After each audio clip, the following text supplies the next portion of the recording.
York Yankee baseball coming to you from the stadium on MSG, and Dwight Gooden taking the mound for the Yankees in search of his second Yankee and American League win, and working on a string of retiring 22 consecutive batters. Look at the good numbers, averaging a strikeout per inning.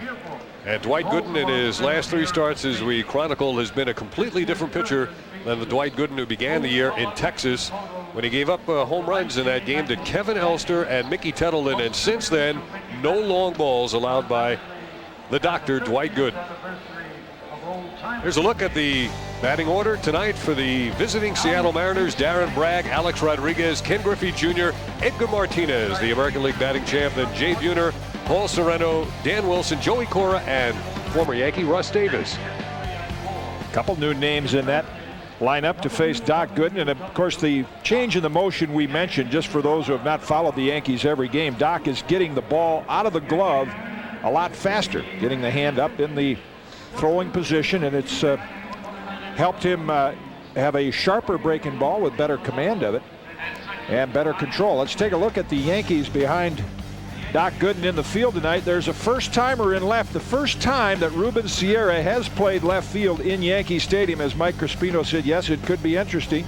Gerald's in center because of Bernie's injury. Paul O'Neill in right. Around the infield, Wade Boggs and Derek Jeter. Robert Einhorn, the right-handed hitting second baseman, gets the start with Tino at first and Joe Girardi behind the plate. And Bernie, hi, Mom. Yep. He's not used to sitting on the bench, day-to-day situation. In fact, Tim Raines had to point to him and say, Bernie, you're on. Smile, take advantage of it. They know where that camera is.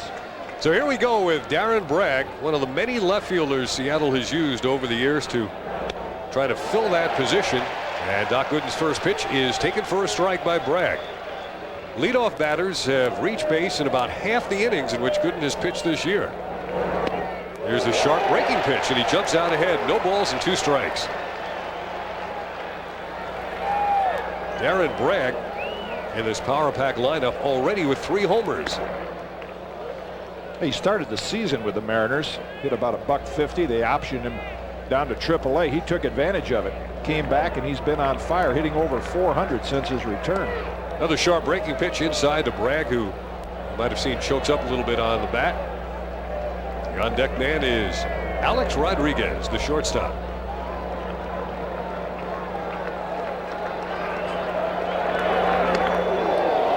Well, that'll give you an indication perhaps of the strike zone by our home plate umpire tonight. Dan Morrison. Gooden goes full to the leadoff batter, and Joe Girardi sends out the sign. And the leadoff man reaches base against Dwight Gooden. Ooh, that's as painful a walk as you give up as a pitcher when you get the hitter 0-2 and then end up losing him to a base on balls. And here's the 2-2 pitch, the curveball. And may have broke just around the plate, in the opinion of home plate umpire Dan Morrison. Well, let's put it in perspective now. This is the 34th inning that Gooden is pitching. 17 leadoff men have reached base, and 10 have come around to score. Alex Rodriguez with 1 on and nobody out. He takes a fastball, and ooh, that one is high. Youngest player in the major leagues, just 20 years of age. And since he's moved up to the number 2 spot about 5 games ago, tells you how your at bat can be affected by the guy in the on deck circle. He's an old man. Jeter at 21, but Rodriguez, since moving into the number 2 spot, hitting almost 500 with 3 home runs, and that's because with Ken Griffey Jr. in the on deck circle, he's getting more fastballs to hit. There is Jr. Rodriguez debuted in the major leagues at 18 years of age. Tony La Russa, Robin Yao were a couple of other 18-year-old shortstops. This time Gooden gets the called strike. Yeah, if there's any example of players getting bigger and stronger in baseball today, here's 2 shortstops, Jeter and Rodriguez. Alex, 6'3", a little over 200 pounds. I mean, at the shortstop middle infield position, and Derek Jeter, 6'3", about 190. He's going to be 200 before, when he fills out completely. That one misses inside, so now the count to Rodriguez is 2-1. Lou Piniella, very successful manager with the Seattle Mariners. In fact, the only Seattle manager with a winning record. And 4 more wins, will be the all-time winningest Seattle Mariner. We've got 2 managers that were outstanding hitters in the major leagues, and they're very offensive-minded. Apt to see more hit and runs. This ball is hit hard to straightaway center. A tough play for Gerald, and he gets it. Unbelievable. He stuck his glove up. Now the relay back to first. Double play. Bernie applauding that catch by Gerald Williams, who went straight back and stuck the glove up. Wow. And he caught it.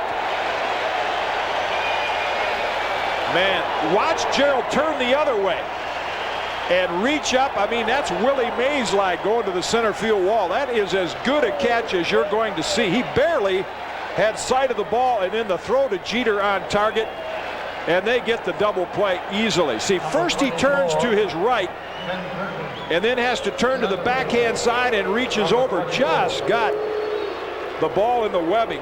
And again, when they talked about Mays' great catch, the thing they talked about was the throw afterwards, and that also is what Gerald did. He turned through to Jeter right on target, and the double play was easy. That was spectacular. I don't think he saw it at the last minute. He just stuck the glove up.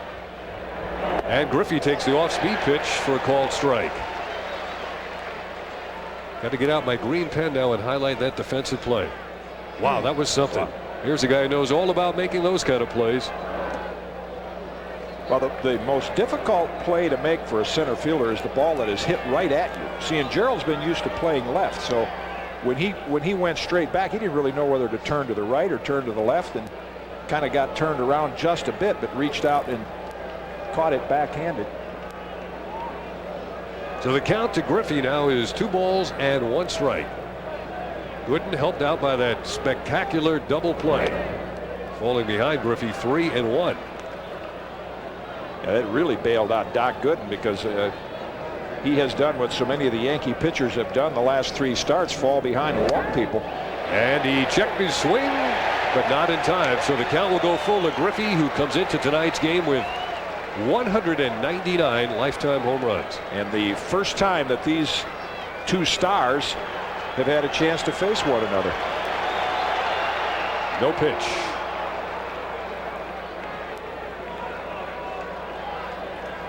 Ken Griffey, now 26 years of age.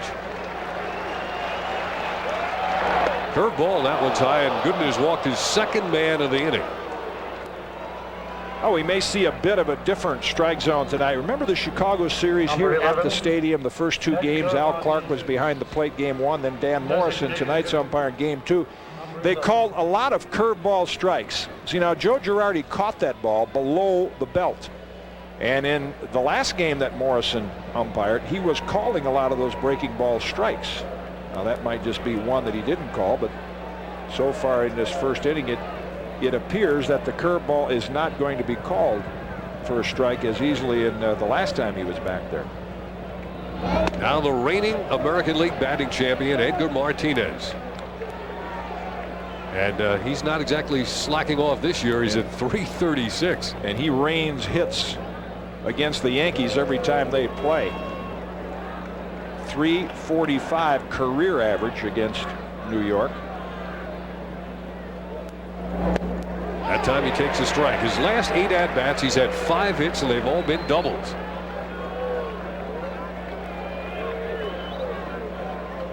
And that's what he did against the Yankees last year. You have to go back to Darrell Evans. When Darrell Evans was a member of the Tigers, find someone who hit that many home runs in one season against the Yankees.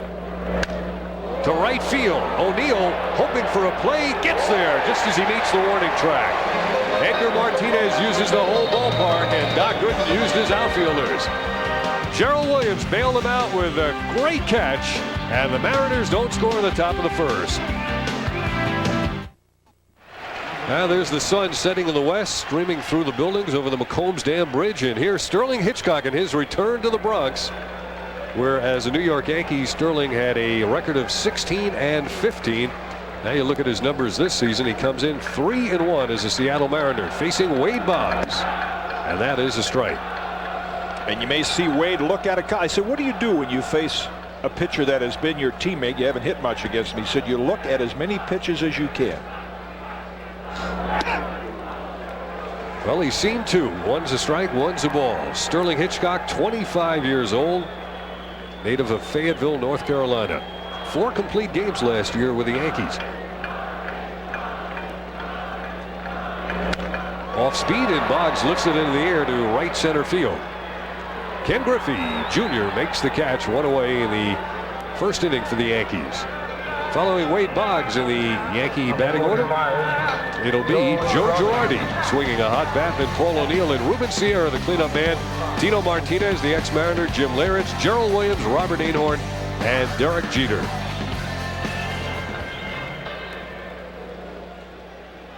Mentioned Girardi is hot.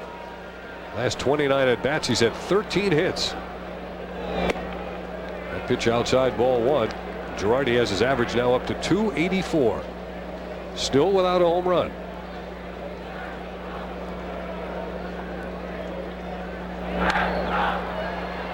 Kind of fisted that one, and it just makes the stands. And when you look at the Yankee lineup with Bernie on the bench, who do you think leads the lineup in stolen bases? Joe Girardi. He has 5. He's yet to be caught. Yeah, the running Yankees of Joe Torre.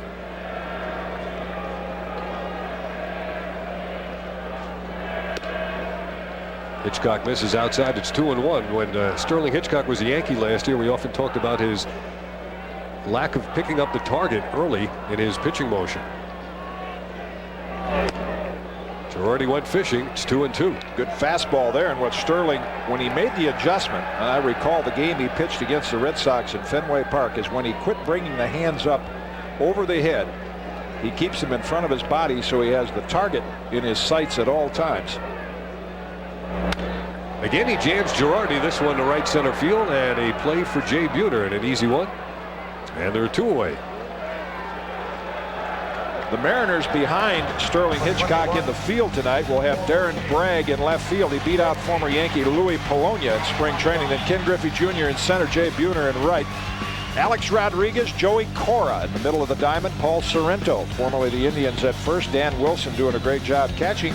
And Russ Davis, the former Yankee, getting a chance to play every day. He has made 4 errors, but it hasn't hurt the Mariners. They have allowed fewer unearned runs than any team in the American League, just 7.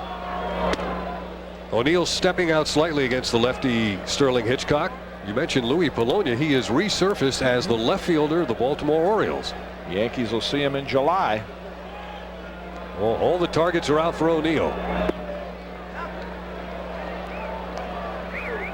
2-0 from Sterling Hitchcock. We're in the bottom of the first. 2 outs, no score. O'Neill leads the American League in hitting at .377.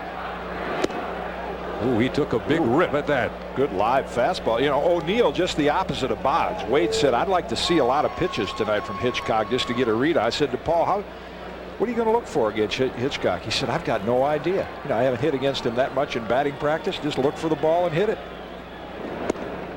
At the knees. Ooh, that drew a quick response. Yeah, one of the first hollow of the knee strikes we've seen called. That was supposedly the new strike zone in spring training. And you see right there the hollow of the knee was supposed to be the strike, and that's exactly where that was. Pitching inside to O'Neill, he fouls it off, so we remain at 2 balls and 2 strikes. O'Neill has had only 1 game this year in which he failed to get on base via either a hit or a walk. And here it is, the batting leaders, Paul O'Neill, followed by Roberto Alomar, Jason Giambi of Oakland, and Scott Brocious, also of the A's. We'll see them next week.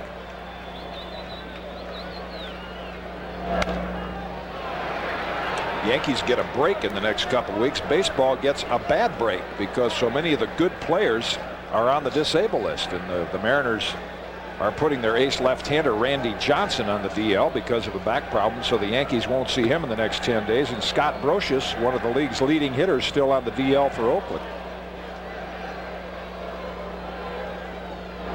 O'Neill gets into this 2-2 and drives it deep to right. Buhner at the track, though, makes the catch.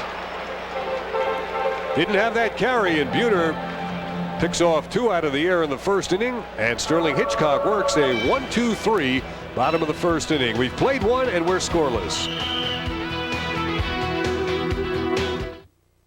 We go to the second inning, and here's another former Yankee, Jay Buhner, up to lead off for the Mariners. Played with the Yankees 87, 88, hit 3 homers in the 88 season, and then was traded in what turned out to be a rather infamous trade.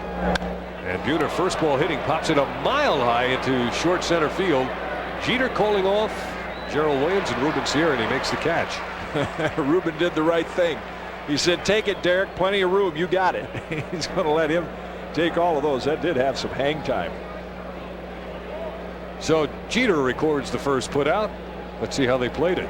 You could just note how long it takes this ball to come down. Derek checks Gerald, and he said, "Stay out there, Ruben. I got it. Let the sure man have it."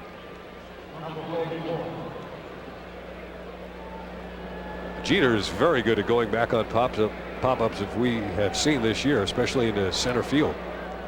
This pitch is low now to Paul Sereno, the former Indian, who's come over, and all he's done is hit 10 home runs. He's got 10. Griffey has 10. Buhner has 10. Edgar Martinez only with 9. In Cleveland, he was a platoon player, and of course the Indians acquired Julio Franco, felt that Paul was expendable. He platooned with Herbert Perry, right-hand hitter. Here he's getting a chance to play every day, and Dave, he's one of the fortunate ones, and not that a player doesn't earn it. 4 years in the major leagues, he's got 2 World Series rings already. The Twins in '91, and picked one up with the Indians last year. A winning ring and a losing ring, but to be in 2 World Series in 4 years is you have to be fortunate to be on teams like that. Got to ask him which one he wears. I would have guessed he'd wear the winning ring. I think so. Gooden goes low to him with a count of 3-1. That's ball 4 now, and that's the 3rd walk that Gooden has issued in this game. Now maybe the meeting, I don't know. You have meetings and players think too much about it, but Joe Torre, Mel Stottlemyre disturbed with the Yankees. Mike Crispino covered it on the scorecard show. Disturbed with the Yankees starters. They walked 15 men in 11 innings. Kamenicki, Rogers, and Pettit. And Joe trying to meet with the pitchers along with Mel Stottlemyre and get them to trust their stuff and be more aggressive and challenge early in the count with strikes. And Doc is not doing it yet here tonight. Well, Doc was bailed out in the first inning by a sensational catch turned into a double play by Gerald Williams. Then he walked Ken Griffey. Now Dan Wilson taking a strike. Wilson already with the 8 home runs is within 1 of his career high in a season. Sereno leading off.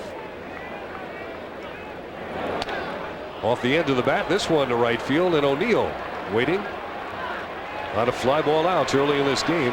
2 away here in the Seattle second. I guess we ought to expect that. We've talked about all the home runs these 2 teams hit in the division series last year, and then the Mariners leading the major leagues in home runs. You'd expect to see a lot of balls in the air. Now, speaking of home runs, this player, Joey Cora, did not hit a home run in the major leagues until his 886th at bat. He had 7 home runs in his whole career before this season, and now he's got, what, 3 already? What does that tell you, I wonder? He hit one in Game 5 off David Cohen early in Game 5 last year, but I think it tells you. I talked to Lou Piniella, great student of hitting, the Mariner manager. What do you think about all the scoring? You say, well, got a lot of young pitchers. You got some veteran hitters.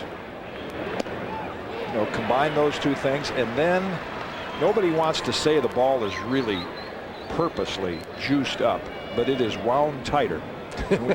when you begin, you just mentioned Dan Wilson within 1 of his total of all last year. Joey Cora has 3. Balls flying out to the opposite field. There's something about the baseball. Absolutely. You can understand the big strong guys, but a guy like Cora has hit 7 in his career, and he's got 3 in the first month. Yeah, he doesn't look like he's been in the weight room a lot. Jim Leyritz had an interesting theory. He said he thinks players are going back to heavier bats. and he thinks you get, better wood on it. Well, you might. Paul O'Neill swings a 35-inch, 35-ounce. That is quite heavy by today's standards. That was, a couple of decades ago would have been a normal power hitter's bat. A lot of hitters been going to the 31, 32 ounces. Well, the fans want a strikeout, but Cora is tough to fan, and he hits that one off the facade of the Yankee dugout. The on-deck man is the former Yankee Russell Davis. In fact, last year Joey Cora was the third toughest man to strike out in the American League. Only one for every 15.5 plate appearances. Very modest lead at first for Paul Sereno. Dwight Gooden pitching here in the top of the second inning. He's walked 3, but has not, to this point, allowed a base hit.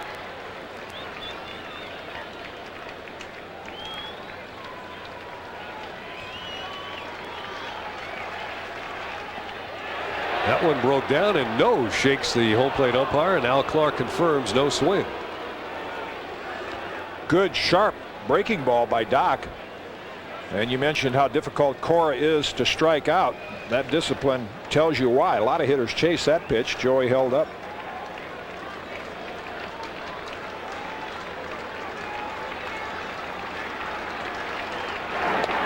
Right back up the middle. Einhorn makes the tag, and that's the third out of the inning. Good job by Einhorn, and I guess Gooden fortunate he didn't deflect that ball. It might have been an infield single.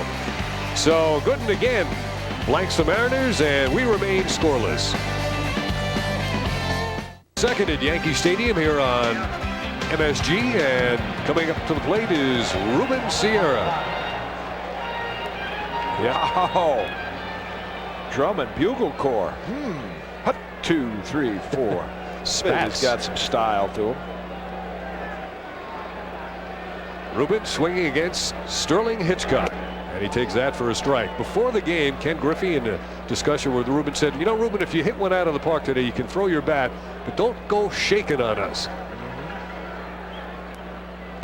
He was bailing out on that pitch, which was outside. Ruben said he considers Griffey far and away to be the best player in the game. He mentioned a few other names, Bonds, Bell. He said, no, that guy, Griffey, he's the best. Well, Bonds would be right there with him. And unfortunately for Ruben, he has cut down now on his time in the weight room. But when he came up, he could have been in that same category. He was a terrific outfielder, had a chance to be a great all-around player.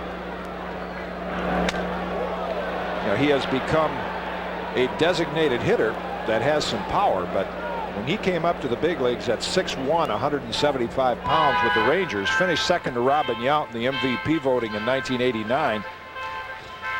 He was a much better than average outfielder. In fact, he wanted to be another Roberto Clemente.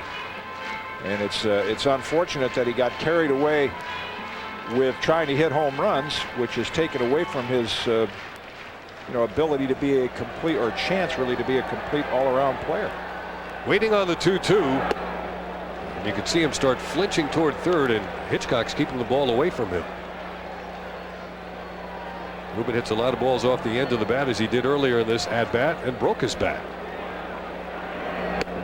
That time couldn't reach the outside part of the plate. A strikeout victim of Sterling Hitchcock.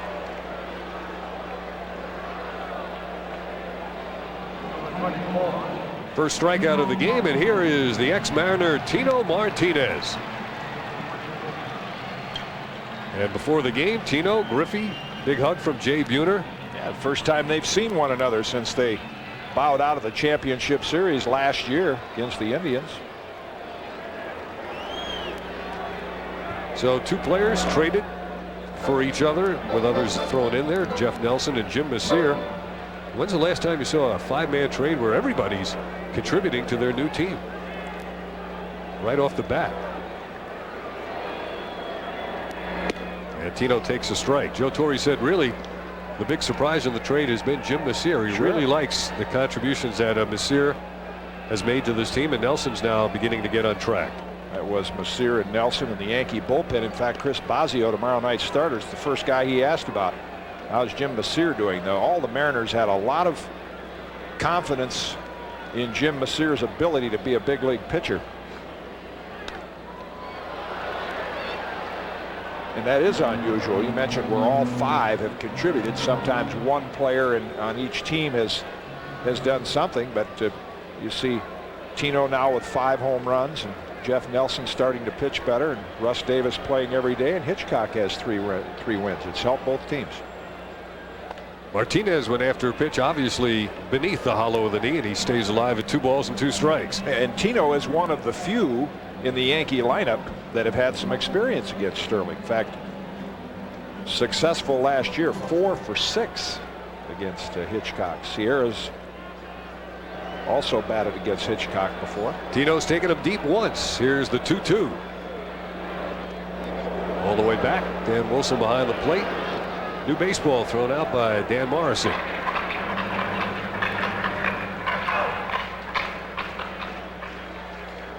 Tino Martinez, according to Joe Torre, hasn't been able to keep his hands back enough. He's been over anxious. This time he strokes it to second, played by Joey Cora, and the throw to Sereno is in plenty of time.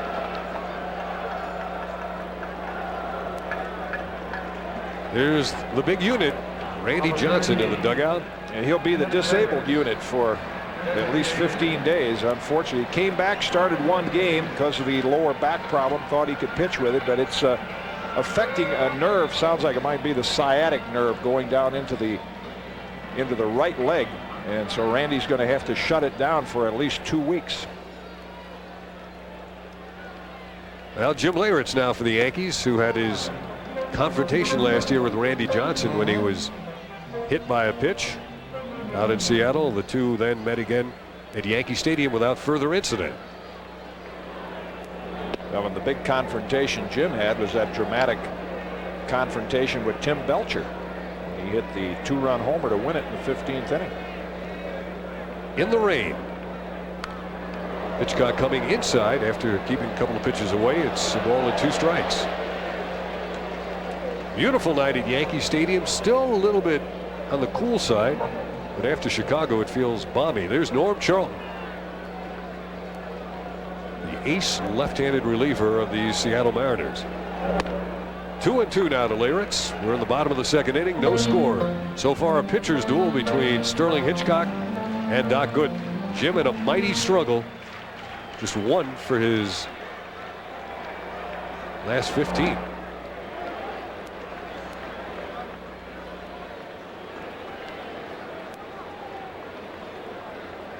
Sterling Hitchcock came to the Yankees originally in '92, pitched in parts of '93 and '94. Occasional starter, occasionally out of the bullpen. Last year, mostly a starter. Leyritz lines a solid single to left field, the first base hit of this ball game. So Jim, who used to catch Sterling Hitchcock with great frequency, now hits him well with a base hit to left field. Gets a 3-2 fastball and right on time. A couple of swings like that'll bring him out of that slump he's been in.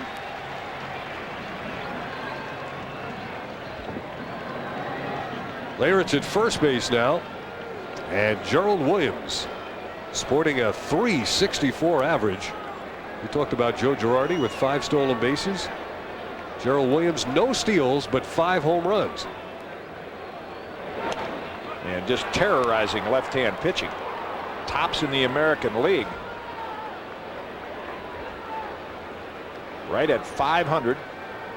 Pretty good names he's beaten out there. Albert Bell and Chuck Knobloch. Rusty Greer, a left-hand hitter, hitting .433 against lefties. And then Mark Lewis of the Tigers. Anytime you're sitting atop Albert Bell in any offensive category, that is saying something. Well, I don't know none of us know the outcome of this game, but it might get lost in it. But when you look back, it's Gerald's catch. I mean, the Mariners got 2nd and 3rd and nobody out. If he doesn't make that catch, who knows how many that has scored that inning.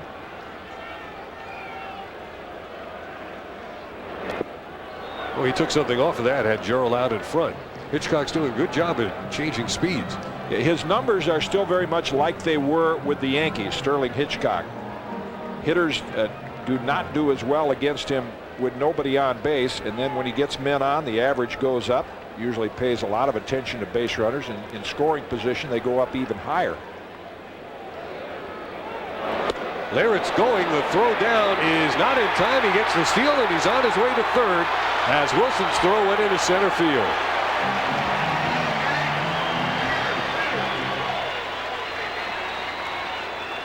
Jim Leyritz picking up his second steal, and he did not lose his turn. Well, they know Hitchcock's move. Sterling lifts the leg up and looks at first, and Wilson actually does a nice job of unloading the ball, but the throw is in the dirt and Cora can't handle it. If Joey stays in there a little longer, he might be able to make the pick, but he bails out at second base, and Leyritz gets all the way to third. So there's Jim Leyritz leading off third. And Gerald Williams takes that pitch outside, and the count goes full to him. Gerald hitting 7th in the Yankee order tonight.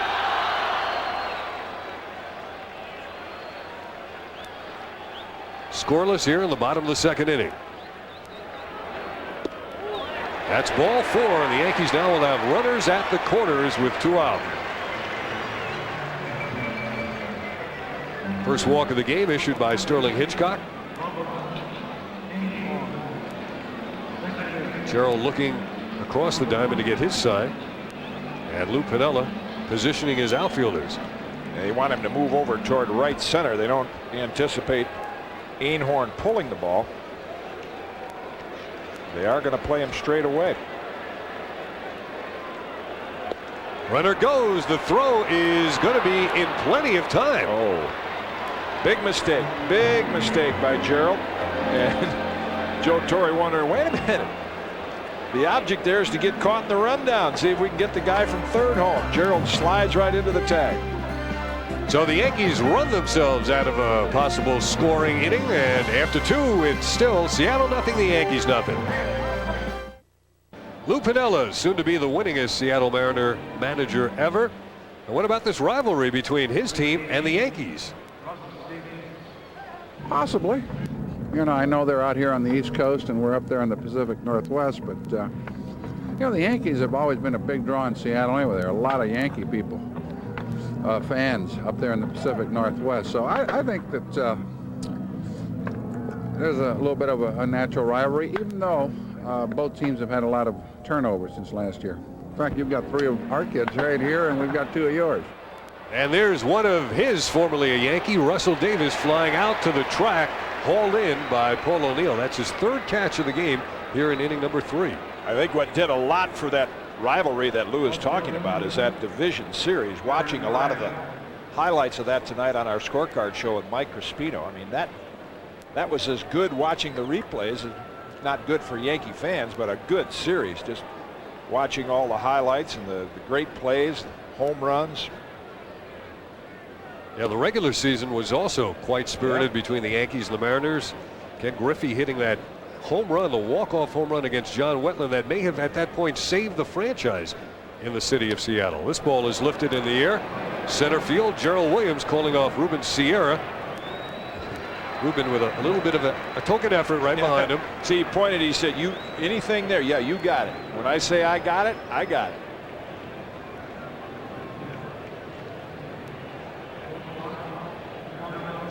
Alex Rodriguez coming to the plate. Let's take a look at what happened first time up against Doc Gooden. He hits this ball straight away center field, and Gerald Williams threw up his glove in the vicinity of where that ball was, made the catch, then the relay. Einhorn to Martinez, a double play. Yeah, threw a strike to the cutoff man. Dwight Gooden working in the 3rd inning against Alex Rodriguez. Gooden has walked 3.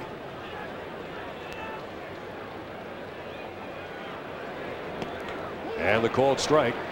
Doc looking for his first 1-2-3 inning with 2 outs here in the 3rd. 20-year-old Alex Rodriguez.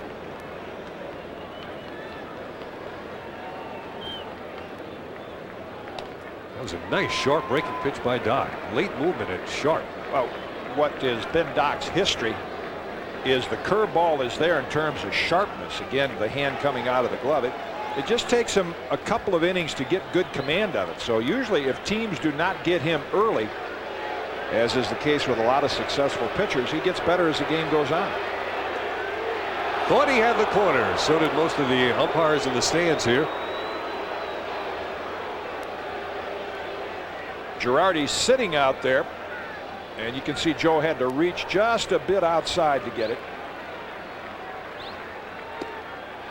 Same idea, same results. Now the count goes to 3-2. Well, Mel Stottlemyre has seen Doc walk 3 men already, including one after an 0-2 count. Still cold enough to blow on your hands on the mound. Lost him. Tried the 3-2 curve. Slipsies. We talked about Joe Torre's meeting before the game with the pitchers. And Mel Stottlemyre's gone through this too. Talk about getting pitchers warmed up and then play a game. Set the catcher right behind the middle of the plate. Try to throw 10 pitches right down the middle. See how many out of 10 you can do. You can't do it. The ball will hit either corner, one way or the other. But what we see now is a lot of catchers moving side to side and pitchers trying to hit the corner, missing and falling behind. And that's what Joe was trying to convey to his pitching staff. Be more aggressive, challenge the hitter, make him hit it. Ken Griffey Jr. walked his first time up. Gooden is not missing by much, but he has not gotten any calls. Well, those are off the plate, so it's not like Dan Morrison has a tiny strike zone.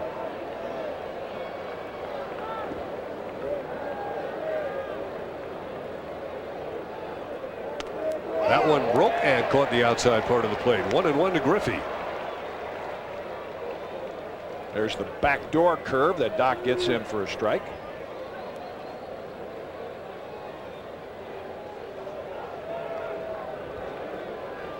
The man who's running for president. I heard a story that some player on another team really thought that this was true. You mean it isn't?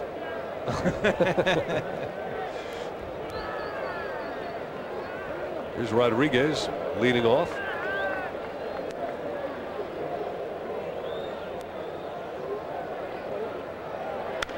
Opposite field, and it'll carry out a play. Of course, some might think that Dennis Rodman is running for vice president after his Saturday Night Live stint.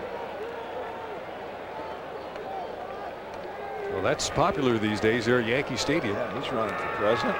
Saw a couple of those in the Yankee clubhouse. The Yankee Doodle Dandy. Now here comes the crowd again, trying to get the first Doc Gooden K of the night. To this point, he has walked 4, struck out no one. See, that's the pitch you don't get. I say you don't get it. We talked about the shrinking strike zone, and you don't get a pitch above the belt.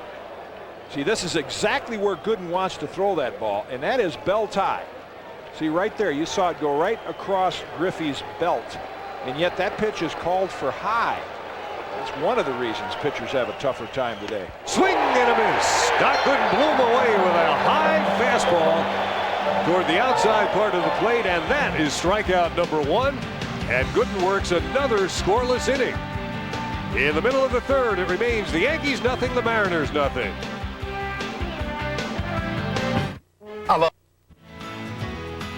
New York Yankee Baseball is being brought to you by American Express, proud sponsor of Yankees baseball.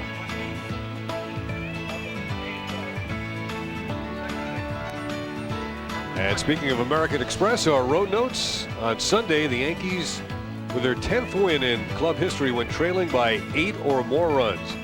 Cleveland's done it 11 times. Robert Einhorn was batting in the second inning when Gerald Williams got thrown out trying to steal second, with Jim Leyritz on third.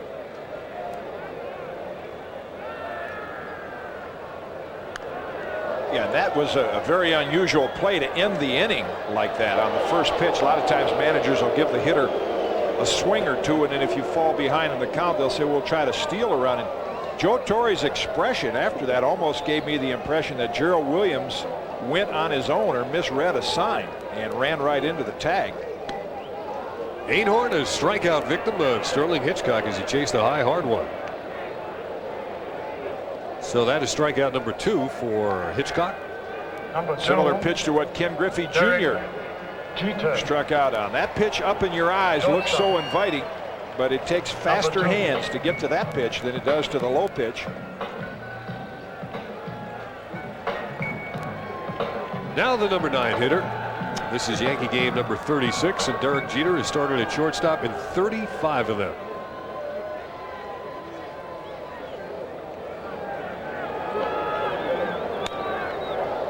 Jeter offering it more inside fastballs over the last week or so.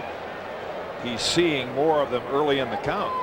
Word got around. Derek Jeter with a lot of opposite field home runs, or hits rather, his first couple weeks in the big leagues. Now they're coming inside more.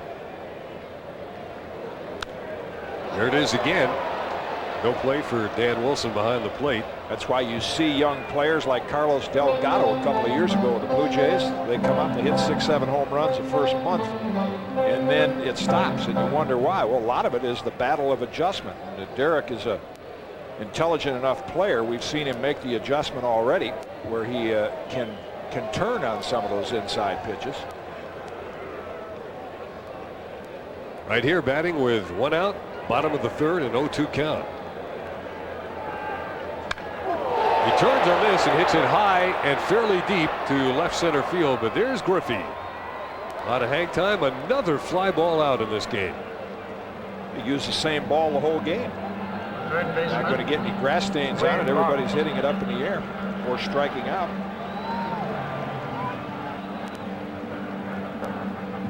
Top of the order, Wade Boggs for his second at bat, and he began the game by flying out to Griffey. 3 fly ball outs in the first inning, 1 here in the third.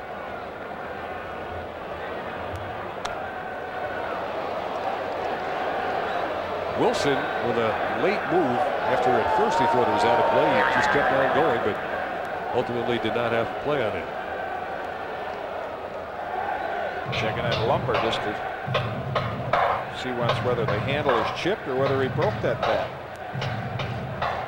I don't know if he's certain whether it's okay or not. There's Ruben Sierra rubbing up. Instead of that old soup bone in the dugout, he's using a bat to. That tends to make that wood a little smoother and harder. Jump off the bat quicker. For years, everyone used the old Louisville Slugger. That was about the only bat you could find around a batting cage in the big leagues. Now there are about a dozen of them. Well, there's the KC Slammer that's made in Kansas City. There's the Wilson bat and the Louisville Slugger. I think I'm trying to think of something with hitting. They got a couple tricky little. There's almost a couple of mom and pop operations now making bats. That's the KC Slammer. Sure hit, I think, is one of them. Boggs with his new bat doesn't offer that pitch. I heard a lot of players talking about, well, sometimes the big companies can't get good wood anymore.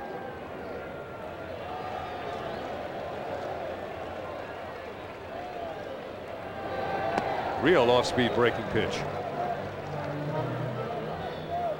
Sterling hasn't made a lot of changes in his motion. One thing pitching coach Bobby Cuellar that tends to look at is whether he hits on the ball of his foot. Sometimes he tends to stride a little farther and hit on the heel. Well, Wade Boggs hit that one on the nose, and he hit it in the right field for a base hit. So they want him to land on the ball of his foot, the front part? You should always land on the ball of your foot. Land on the heel, you usually throw the ball high. Boggs got a fastball inside half, so he got a chance to look at a few pitches in that at bat, and the more he sees of Hitchcock, the more his chances of getting hits will go up. Well, we still have a scoreless game. The Yankees own the only 2 hits in the game, and here's Joe Girardi. He goes after a high pitch, and they may have a play on this one. Sereno calling off Wilson, makes the catch. 1 pitch, and Joe Girardi is retired. And so are the Yankees in the bottom of the third inning. They got a hit and left a man on base. After 3 at Yankee Stadium, the Yankees have the only hits, but neither team has any runs. Back at the stadium, Mike Crispino along with Jim Kaat. We have no score. It's an unusual Yankee-Mariner game. No home runs yet. And I know you haven't made your decision yet for the upcoming election, so here's a suggestion. All right, thank you. I'll check with Junior tomorrow, see his stance on a number of issues. Flat tax, shorten the baseball season. I like him. You know, a few important things like that. And, I'd like to know who his running mate's going to be first. Let's find. If it's going to be Buhner, we'll have to reconsider it all. We all have to get those haircuts like Buhner has. That'll be Junior in the Bone would be that ticket. That's Jay Buhner's nickname. Catchy anyway. Edgar Martinez, who absolutely killed the Yankees last year in the playoffs. Again, hitting well to lead off the fourth. So Dwight Gooden, Jim, with the control problems, despite that, able to survive and thrown 3 shutout innings. And now Scott Kamenicki said in Sunday's game that he was trying to throw strikes. He wasn't trying to nibble at the corners. It was just one of those days he did not have command of his pitches. Of course, we heard that Joe Torre would talk to the pitchers about throwing strikes. Is that something like talking to someone about free throw shooting? The more you talk about it, the more trouble you have doing it? Well, it can be, but you talk more about the approach. Martinez pops it up on the infield, and his former teammate Tino retires Edgar for the first out in the fourth. You know, free throws, they might talk about technique and what you have to do, far maybe relaxing. But in terms of throwing strikes, I think what Joe Torre wanted to get across to his staff is think about challenging early in the count. Trust your stuff. Here it is. Hit it if you can. And, hit the ball in the air enough off both pitchers tonight. 13 of the first 19 outs, flyouts. The word that Joe Torre used before the game was aggressive. Let's see, for years, and it still goes on, is hitters give pitchers too much credit. Hitters go up to the plate and they say, you know, this guy's going to make that nasty pitch low and outside. And pitchers the same way. They say, I don't dare throw it over the middle. He's going to take me out of the ballpark. There really are maybe 1 or 2 pitches almost in every at-bat that a hitter is going to have a good swing at, and that a pitcher is going to have you looking bad. See, that was a good swing, and that pitch right down the middle. But if you throw it with the conviction, I'm going to dare you to hit it, I'm going to make you hit it, you'll have more success than nibbling. Buhner swings and just chipped it back. 10 homers, 31 runs batted in.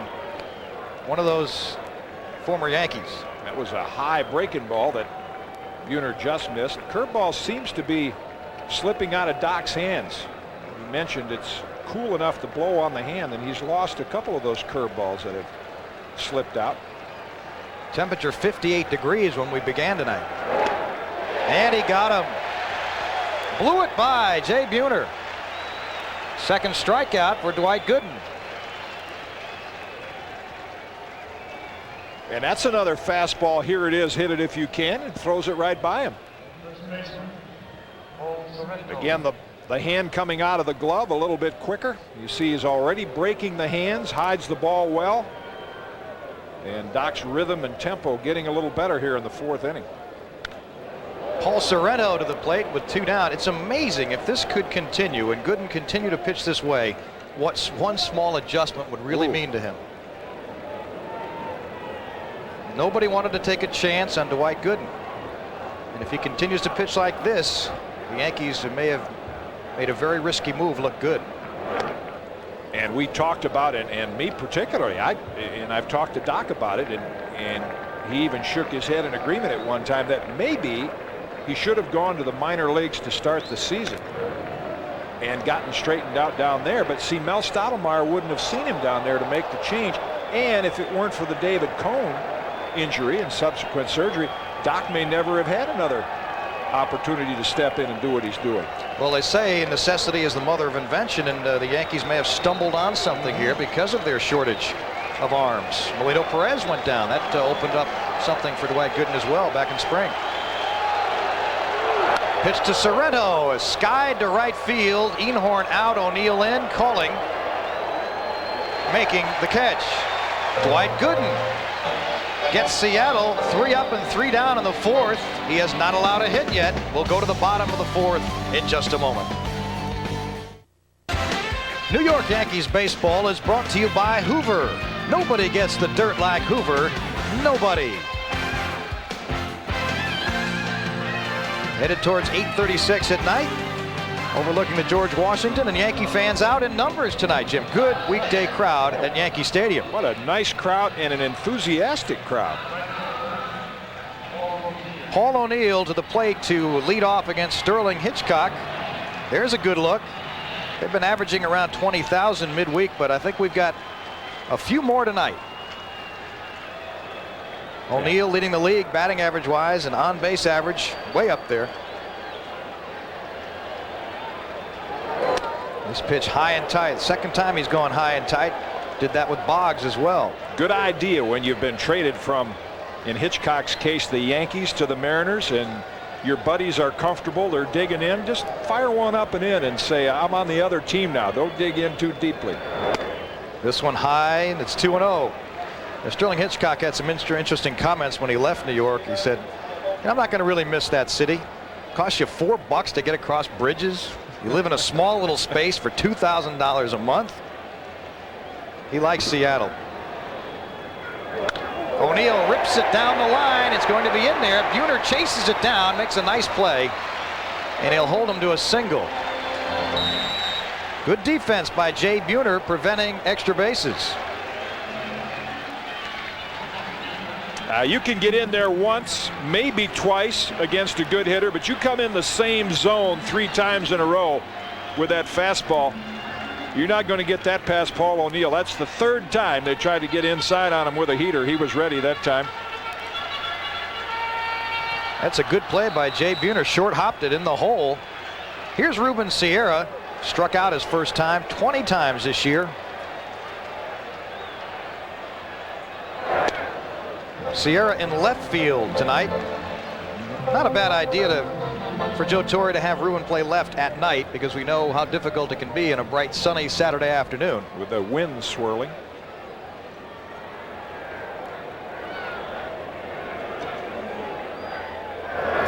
Hitchcock delivers, grounded to short, big hop. And a 6-4-3 double play erases Paul O'Neill. A rare ground out in tonight's game. Most of the balls have been in the air, but Hitchcock gets a sharply hit ground ball at the right time. Nice shovel toss to Cora.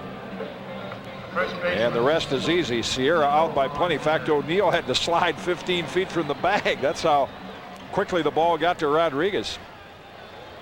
Tino Martinez against his former mates. Said before the game that it's over now. He really has no feelings left.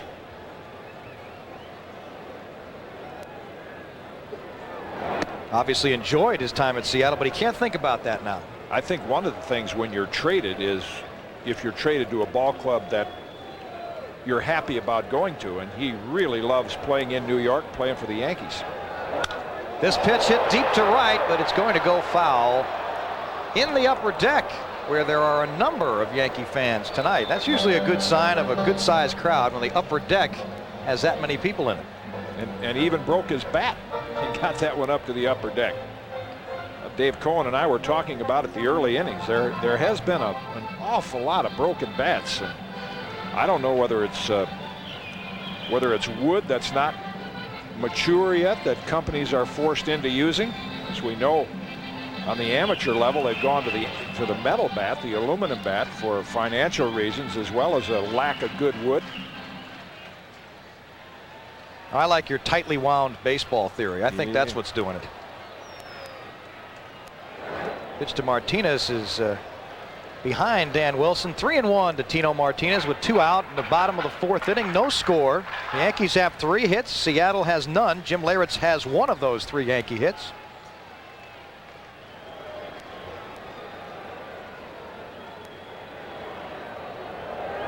(3-1) to Tino, grounded hard. Cora makes a nice backhand stab. And Sorrento with the stretch puts out Tino Martinez. 3 up, 3 down. We'll go to the top of the 5th in a moment.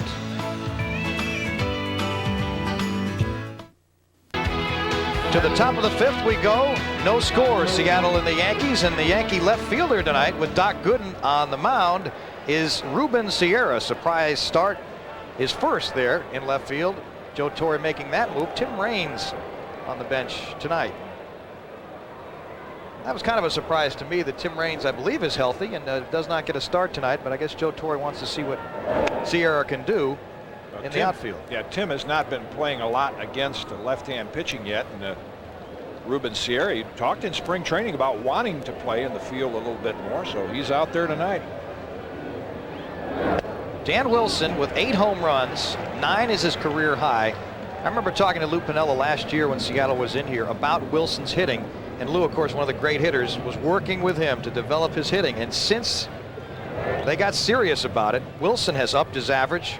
I don't know what these power numbers are legit this year or not, but he's been hitting the ball much, much better. Well, I think another thing that happens to a player is when you become a regular, and Wilson has now been the regular catcher, played in postseason play, you have a little more confidence. You relax at the plate, don't grip the bat quite as tightly, and production goes up. 2-1 count to the leadoff hitter. And the strike on the outside corner. Yeah, in about 5 innings now, we've come from Chuck to Uncle Charlie, and we're getting close to Lord Charles. I mean, look at that. That's a little knee buckler. Couldn't pull the trigger. Oops. 2-2, and he misses. One of the things Piniella talked about was getting Wilson to go with the pitch. Hit it to right when it's on the outside half of the plate instead of pulling it. Which is what Lou Piniella did so well, especially late in his career. Great situational hitter. This pitch grounded to Jeter. Throw on to Tino Martinez, and there's one away in the top of the 5th. Well, we talked to Joe Torre before the game and asked him when he came up with the decision to play Ruben Sierra in left tonight. I told him Sunday, he's been working out there. He's still, still working out. And I just felt it was Ruben or Leyritz, and he's had more experience in the outfield than Jimmy has. Especially with Bernie out of the lineup, that I just wanted to try it. He wants to play the outfield, and I said, keep working on it. There'll be a time I'll put you out there, a time or two. But again, I still like you as my DH. But in this situation where it was either Leyritz or Ruben, it was an easy decision. And there's Ruben, his first start in left. Joey Cora at the plate. It's a 1-1 count. Little left-hander came in at 227, now at 225 after grounding out.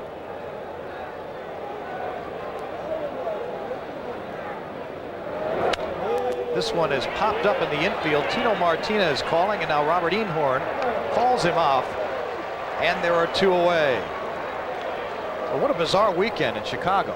Drop balls, everything happened that could possibly happen. And then the Yankees coming back to win that game. And we talked about that Baltimore series where they came back twice, 1 in 15 innings, and that game, those might stand out down the road. When you win games like that on the road, where you just figure you're at such a disadvantage, close games late, the other team hitting last, they stay with you. And we saw what the 2 wins in Baltimore did. The Yankees really built off those 2 and started out on a nice streak after that. First of an 8-game homestand tonight against Seattle. Russell Davis, the former Yankee. A lot of conversation when the Yankees made that deal. They needed a first baseman when Don Mattingly said he wasn't coming back. Tino's a great hitter, good fielder. But these 2 guys, a lot of people think, are the future maybe for Seattle. It all remains to be seen. 2 strikes on Davis, 2 outs, the top of the 5th. And you can hear the crowd get behind Dwight Gooden.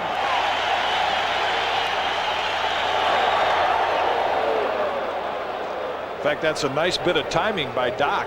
He knows that that's what's going to happen, and he allows the crowd to get into it. Throws him the fastball, and it's skied to right. Paul O'Neill in his tracks makes the catch. Dwight Gooden sets him down in order. That's 7 in a row now. We'll go to the bottom of the 5th. No score at Yankee Stadium.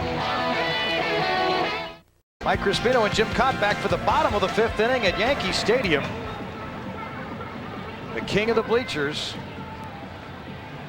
no longer with us. Al Ramirez, having passed away, being remembered there. And the funeral today. One of the great bleacher fans with the cowbell out in the right field bleachers that he always had with him. Bleachers packed tonight in right field as Hitchcock throws ball 1. Ring that bell. That was his expression with that cowbell that Allie had out in the bleachers, and all of the fans out there remember him. Leyritz lines it up the middle. Koroff one hop off the wrong foot and makes a nice play.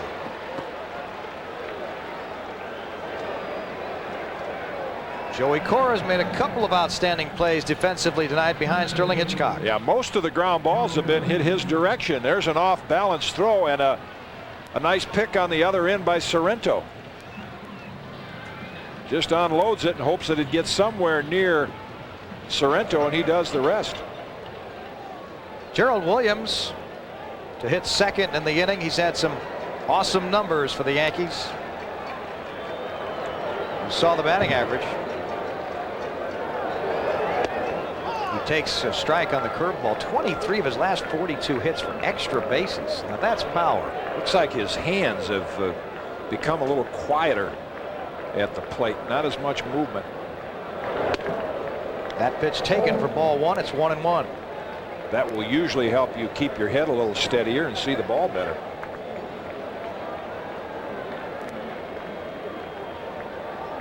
Hitchcock working quickly and throws ball two. That motion of Hitchcock's when he hits his right knee with his glove, I don't remember that last year. Do you remember that? Don't know that I can't say that I do remember. You know, a lot of pitchers do that on their way down. They'll make some contact. It's kind of like he bounces it back up in the air. It reminds me of Billie Jean King's service toss. She used to hit her left thigh on the way down to measure her toss up. That was one of the first people I ever saw that do that in tennis. I haven't seen this much in baseball. Here's Hitchcock's pitch at 3-1.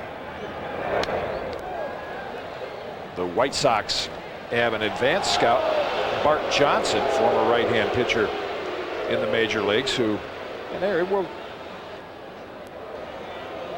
You can see Sterling just bounce that glove and ball off his thigh. Gerald Williams takes it low for ball four on a 3-2 pitch, and the Yankees have a runner. Yeah, as soon as he gets in the motion, this is what Mike is talking about right there. See, it is as soon as it hit the hip, the glove and the hand just bounced up. Bart Johnson used to kick. He used to kick up into his glove, use his left foot and kick into the pocket of his glove. A lot of ways to do it, and that windup is really the only thing you're doing is trying to create a little rhythm and motion going toward home plate. Robert Einhorn at the plate with one down and Gerald Williams at first. Einhorn's had his troubles offensively. Is that a timing mechanism with Hitchcock, or is that? Oh, I'm sure it is. What is that? Yeah, I'm sure it is. It's just a way to kind of keep his weight back. See, Gerald lifting his head. He wanted another look at the sign. This would be a steal situation. Yeah, I don't know the last time first and third with Einhorn in the batter's box whether Gerald got the sign or missed it or just went on his own. But get down near the bottom of the order, scoreless game, and Gerald's speed. You would expect Joe Torre to do some running during this at bat. One away, 0-1 count to Robert Einhorn. Gerald Williams at first. Pitch taken, and it's 1-1. It just seems strange in that previous second inning when Gerald took off. He almost expected there to be no throw, it seemed. Yeah, usually if that's a set play, you run down there and you get caught in the rundown, go back to first base and hope that the other team throws it away and the guy on third scores. Hitchcock sends him back. Maybe Michael Kay can discover what happened there on the clubhouse report following the game. It's a scoreless game, bottom of the fifth inning, and items like that can be important. Pitch out. Oh, Williams got caught. Wilson runs at him. Now Rodriguez, and he's around it. He eluded the tag, but he went out of the baseline. Call made by Larry Barnett. Yeah, Piniella guessed right. You saw the signal from Dan Wilson. The 4-4s go down. That's the Mariner pitch out. And even though Sorrento did not make contact with Williams, you see the crew chief, Larry Barnett, say, nope, you went out of the line to avoid the tag. You're out. 2 away now, so 2 Gerald Williams miscues on the base paths. Well, that was really just a good play on the part of the Mariners.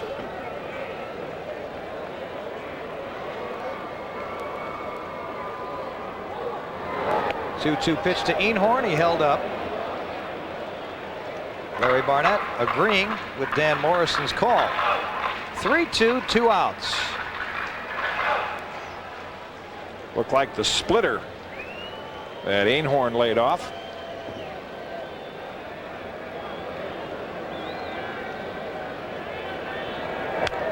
Fouls this one back to stay alive at 3-2. Hitchcock's had success in terms of batting average by opposition right-hand hitters, just .235 last year, but he gave up a lot of home runs to righties. So they weren't hitting him percentage-wise, but were able to hit it out of the yard.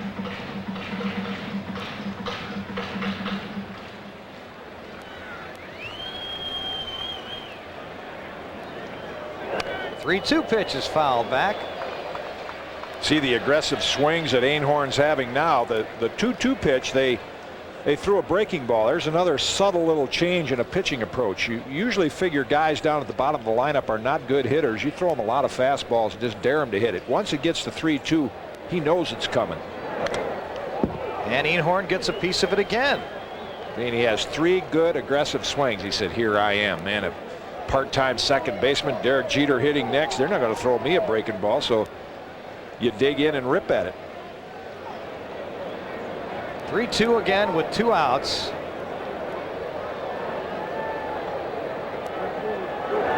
And Hitchcock misses.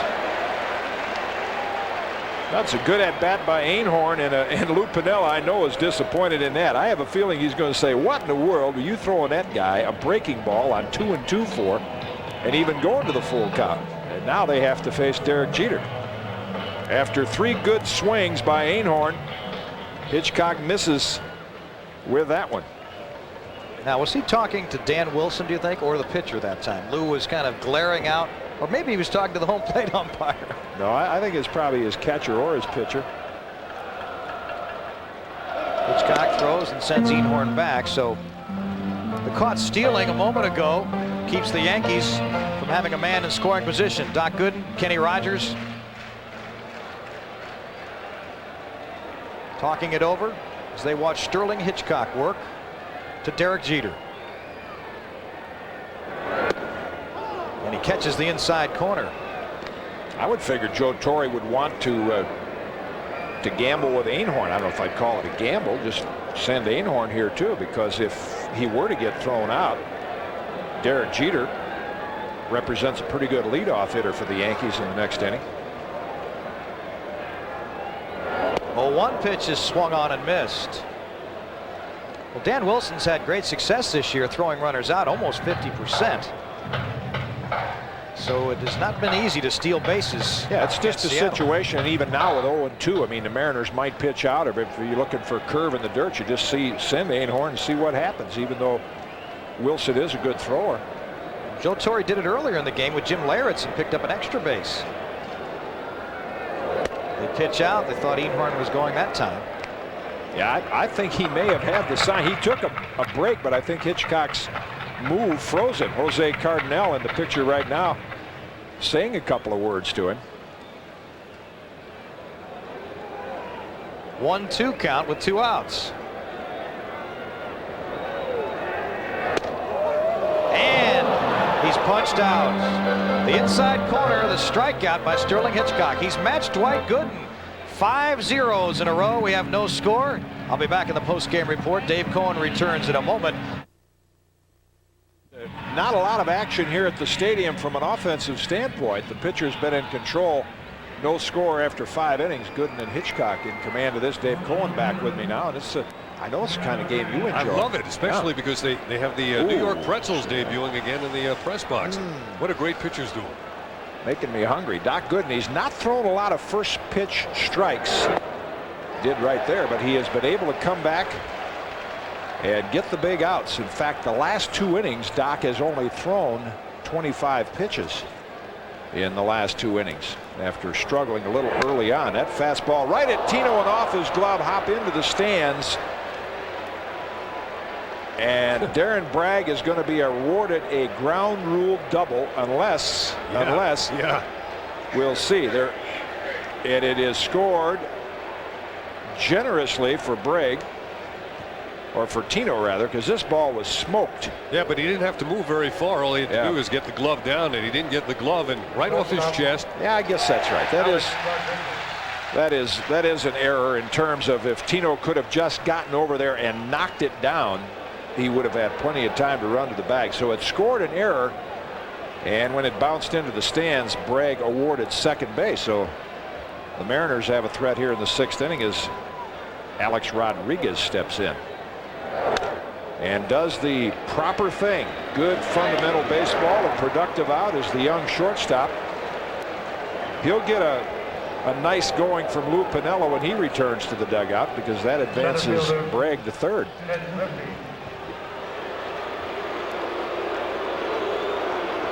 Wow, now a real challenge coming up for Dwight Gooden. The Yankees will bring the infield in with a runner at third and one man out, and Gooden struck him out last time, so this will be a terrific one-on-one battle. Joe Torre, sensing the low-scoring game, no score in the 6th, is going to bring the infield in with Ken Griffey Jr. at the plate. And I think that what goes into the thinking here also is Doc Gooden is a fly ball or strikeout pitcher. So you gamble and bring your infield in, say if he does hit a ground ball, maybe it will be at one of our infielders and we'll get a shot of throwing the runner out at home as Bragg takes his lead. Good curveball, and it's 1-1. I think tonight Dwight has had his best fastball of the year as a Yankee. And his curveball, he didn't have it at the beginning, but as the game has gone on, it's become sharper and sharper. Which is typical of Doc, the deeper he gets into the game. John McLaren, the third base coach, giving some instruction to Darren Bragg. And that curve is in 1-2. Well, they struck him out on a high blazer. They've got that thought in the kid's mind. The crowd getting into it now. Good hook. Wow, they're rising like the 15th round of a heavyweight fight.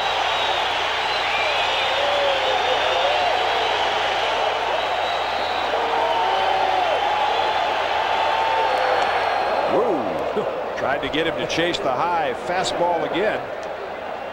That was how Griffey struck out in his previous at-bat. It's 2-2. It's almost like the electricity of the crowd is plugged into you. You reach back for a little extra.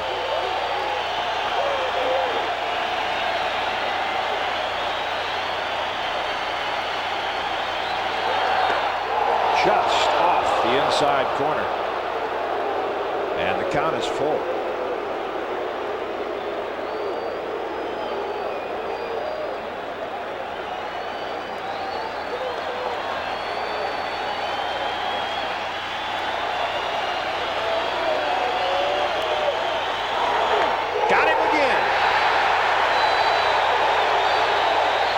Strikeout for Gooden.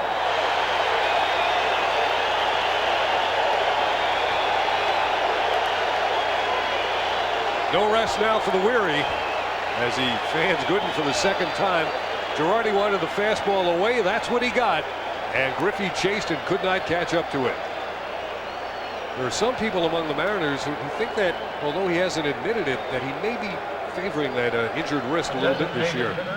And there is a doctor in the house. Mel Stottlemyre happy about that, encouraging Doc Gooden to get one more out here. And as tough as Junior might be, the guy in the batter's box is tougher. Ripped center field. Gerald on the run. Puts it away. Another nice running catch. Good pitching. Good fielding.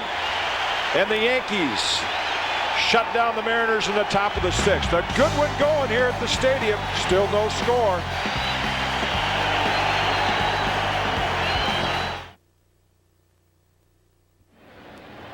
Back at the stadium, we go to the bottom of the 6th inning. All the home runs these two ball clubs hit last year, and tonight it's pitching. Gerald Williams, who's been sparkling in the field, has been on base twice tonight. There's the running waist-high catch that he makes to end the top of the 6th inning. But in his 2 appearances on the bases, he's been thrown out. Willie Randolph, third base coach, talked with Gerald a little bit between innings. There's Mariano Duncan next to him now. By the way, Mariano could come back to action as early as next Tuesday, and he might be sent out on a rehab assignment later this week. Wade Boggs up and in for a ball. Wade flied out to center. That seems to be the out du jour. There's the conversation. Gerald telling Willie what he did, and then Willie say, no, that's not what I want you to do. In for a strike. Boy, Hitchcock has a good live fastball. Well, Willie might be telling him, oh, you broke too soon on the hit and run, or maybe it was a miss sign, but Willie's doing the talking, Gerald's doing the listening. Good breaking ball, 1-2. After all the runs in Chicago, the top 2 pitching staffs in the American League from an earned run average standpoint, the Yankees and the White Sox, and 36 runs were scored in 3 games.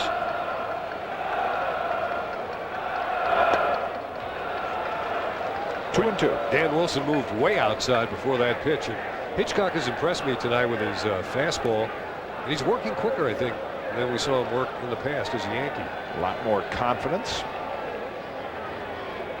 And Boggs out to left field. Bragg will have to play it on a hop. Wade has his second hit of the night. The Yankees have 3 and a leadoff base runner here in the 6th.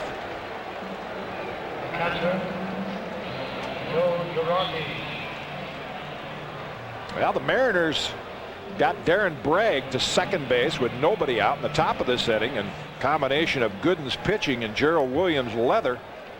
Mariners didn't score. Here's Joe Girardi, and he can bunt. He can hit the ball the other way. Torrey can pick a couple of options.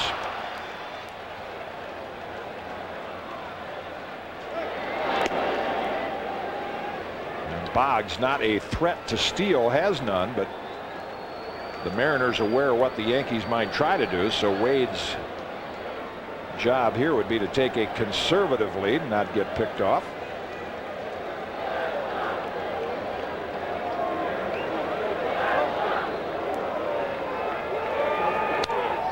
And Girardi takes a shot to right, fouls it straight back.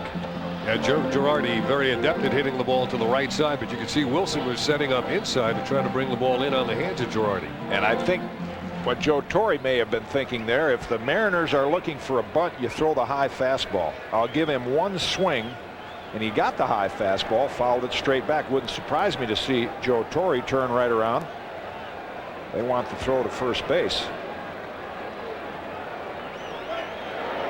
They want to, even though they know Boggs will not steal, they want to check and see if Girardi gives any indication that he might bunt. And I wouldn't be surprised if he would bunt right here after swinging at the first pitch.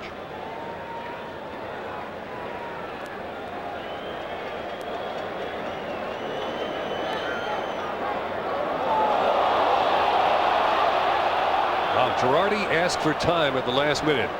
You can see how anxious he's working. Yeah, you get into that little waggle as a hitter, and you're trying to time the pitcher's motion, and then when the pitcher takes too much time, you just, hey, I want time out, and the home plate umpire's job is to protect the hitter, and he did. And he does bunt, and he fouls it straight back, 0-2.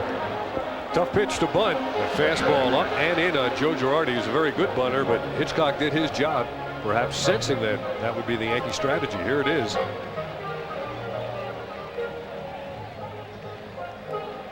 So now Girardi's mission with the count 0-2 would be to try to make some contact and slap it the other way to the right side.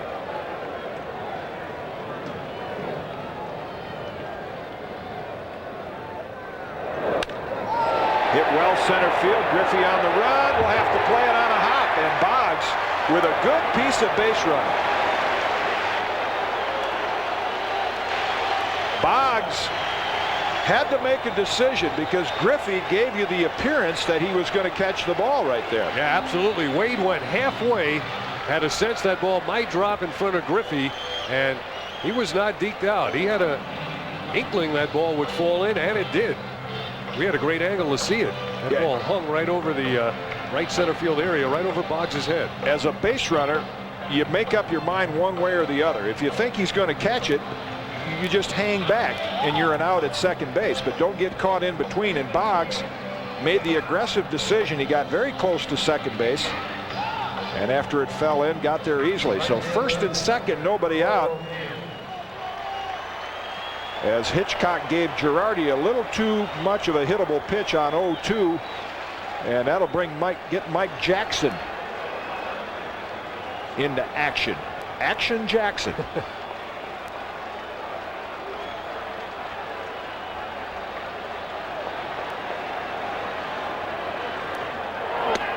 They have consistently tried to run that fastball in on O'Neill's hands, and he caught up with one the last time.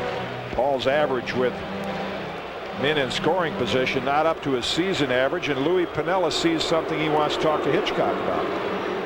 Well, oftentimes the first trip to the mound will be the pitching coach. Lou Piniella is out there, not Bobby Cuellar. He's talking mostly with his catcher. Well, just in case, I don't know if the Mariners threw that pitch up and in thinking that O'Neill might be bunting, but of course Lou knows Paul O'Neill pretty well from his Cincinnati days, also where he managed him. So now talking with shortstop Alex Rodriguez. Might be saying, look, we've been coming inside there, inside in Yankee Stadium. If you don't make a perfect pitch, you're rubbing up a new one oftentimes. And they might say, look, let's go back away from him, make him hit it the other way.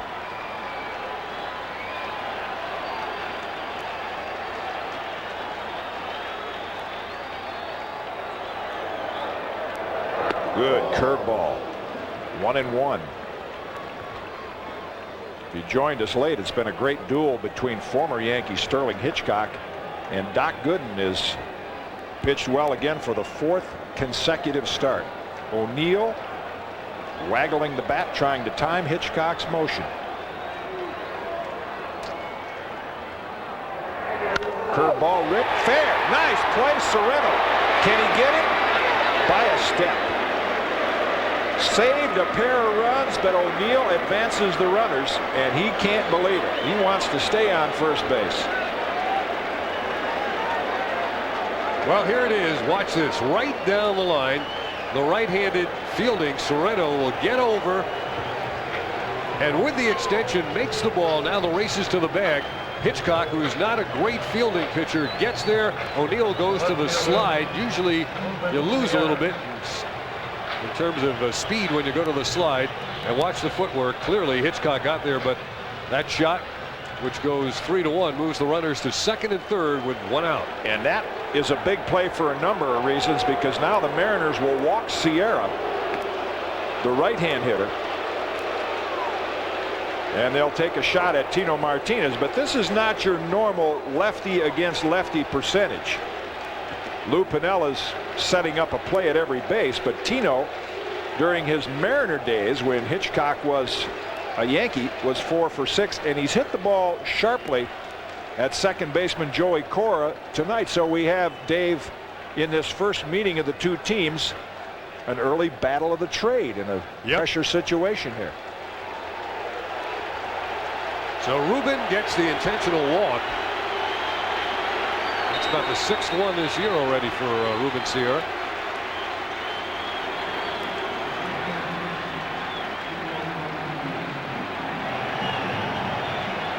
Tino 0 for 2, and both at bats he's hit the ball on the ground to Joey Cora. That's what Hitchcock would like to get here, and the fans, as they were for Gooden on the pitching mound, are up again.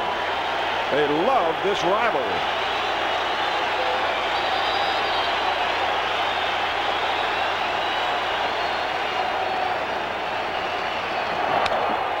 In the air to center, and it's deep enough to get the run home. Girardi advancing to third. He'll make it. Boggs scores, and the Yankees take a 1-0 lead. 26th RBI for Martinez.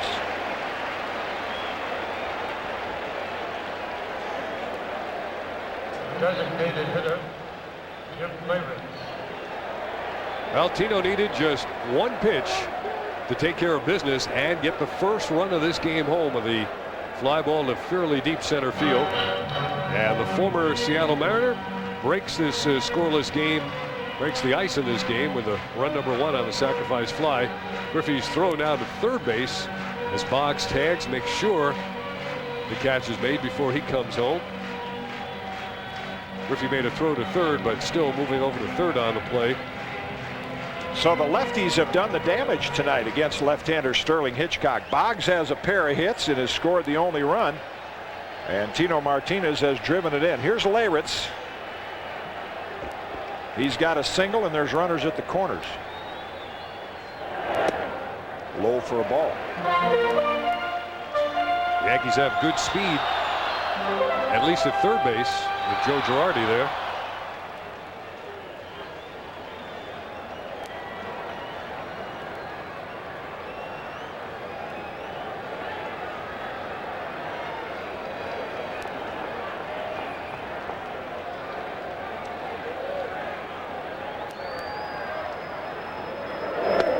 Curveball in for a strike. This would in all probability be Hitchcock's last man. Gerald Williams, a right-hand hitter, is due up next, and Mike Jackson is ready in the bullpen. That was the 100th pitch that Hitchcock just threw to Jim Leyritz. Just off the inside edge, 2-1. Sterling started out the year with 4 very solid starts, went 3-1. His last 4 not quite as effective, but he has been sharp tonight.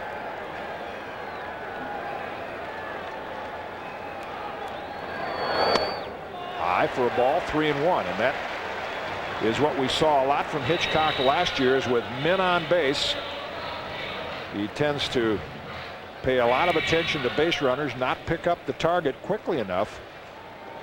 And as he's done here to Leyritz, fall behind on the count, 3-1. Off-speed pitch, and the count is full. Good pitch by Hitchcock, with Leyritz looking fastball all the way. Boy, this took some guts to throw. He kind of turned it over. Changeup, and Leyritz way out ahead of it. Sorrento will move back of Sierra, and Ruben will get a head start with the 3-2 2-out count.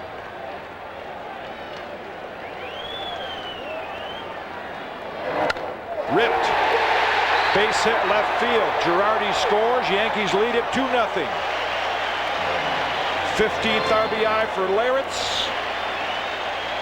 And Pinella's going to the mound. Yeah, batter too late.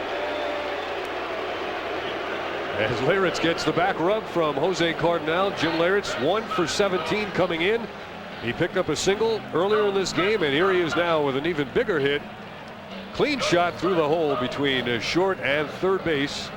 Got the fastball right out over the middle of the plate. Single to left, run batted in, and Sterling Hitchcock now will depart. The former Yankee leaving on the short end of this 2-0 score, responsible for the other 2 runners on base.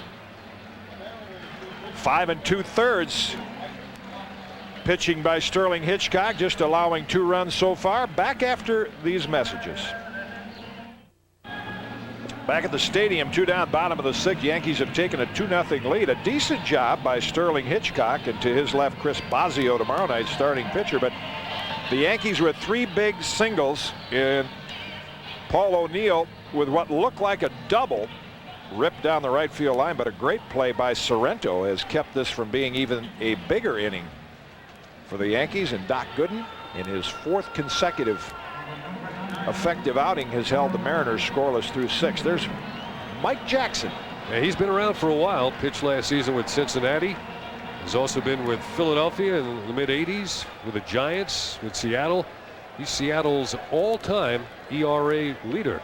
2nd time around with Seattle. You saw the hits per inning, 20 hits in 16 innings. That's unlike Mike Jackson. Gerald steps in, and that is what you see a lot of from Mike Jackson. One slider right after another. He usually contains right-hand hitters rather well, and most of you, of course, aware of the injury to Bernie Williams, so Joe Torre not about to make any changes right now. Yeah, that slider somewhat reminiscent of Jeff Nelson's, but obviously not as sweeping or as from as severe an angle as Nelson, but it can be tough on right-handers. But Gerald's done a better job this year against the hard-throwing righties.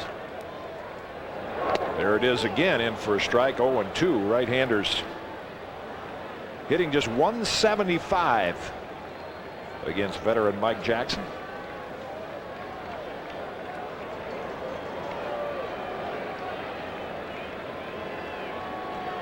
Quiet bat.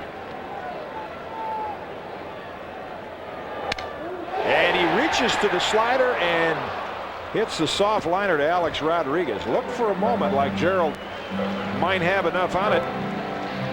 So Jackson gets the last out. Hitchcock, after 5 2/3, allows 2 runs. And after 6, the Yankees behind the doctor, lead it by a pair. Focus in on the numbers. The Yankees are leading Seattle 2-0, and Dwight Gooden on the left will face Jay Buhner to begin the 7th inning. Let's go back to the 4th inning. Gooden pitching against Buhner. Fastball strike 1. Hanging curve strike 2. Fastball, he couldn't catch it. He was a strikeout victim in the 4th inning. Now to the top of the 7th, with the Yankees leading Seattle 2-0.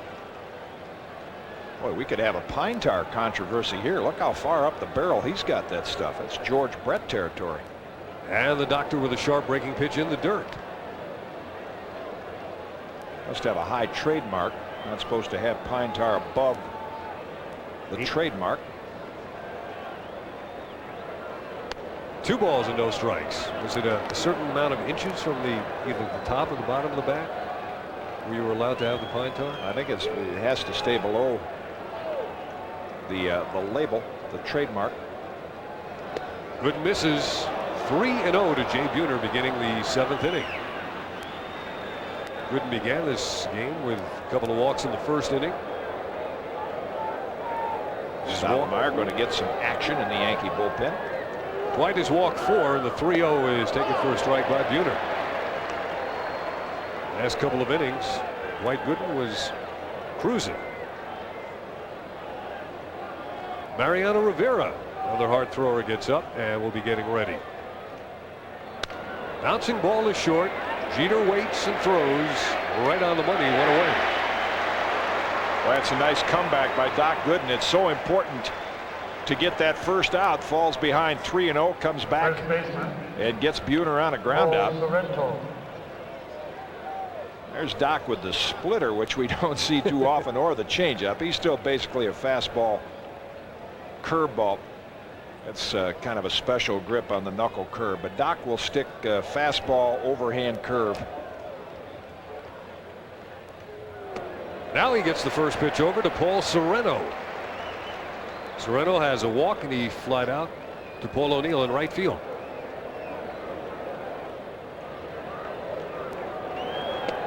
Same pitch, same location, same result. Gooden has had excellent command of his fastball. Right on target to Joe Girardi. Now the 10th man comes into play again. The crowd behind Doc Gooden. Sereno wasn't biting of that one. Ball and 2 strikes. Sereno stepping out of the box. Gooden's ready to pitch already. He got the ball standing right on the rubber, was set to go, and they want to hang up that K.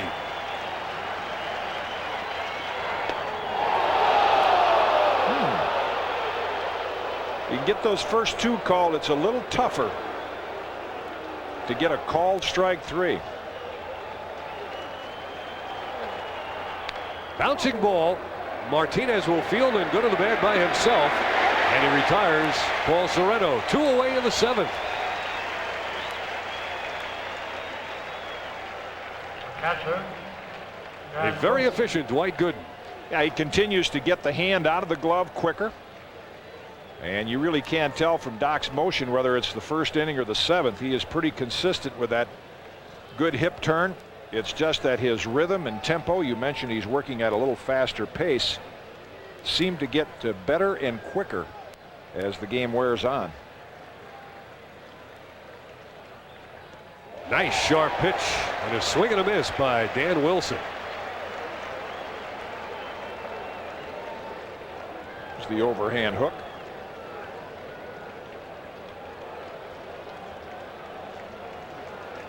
Wilson, the Seattle catcher, gets the same pitch, and Gooden gets strike 2.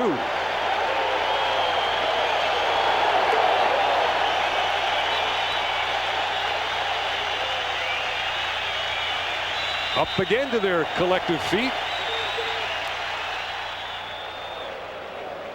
Joe Girardi stopping that one. Nobody's on base. 2 outs here in the 7th inning. You could sit outside Yankee Stadium and tell what was going on just by the crowd with Doc Gooden on the mound. One of those classic roars tonight, going up time and time again. Popped up. Actually carrying well. Gerald's under it, and that is the final out of the 7th inning. So Doc Gooden leaves the mound. The Seattle Mariners got no runs and no hits in the 7th. We're going to the bottom of the 7th, and they're up, stretching and applauding.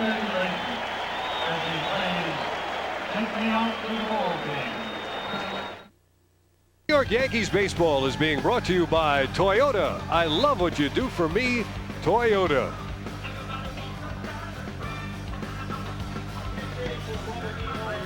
There's Dwight Gooden heading to the Yankee dugout after pitching the 7th inning and setting down Seattle in order.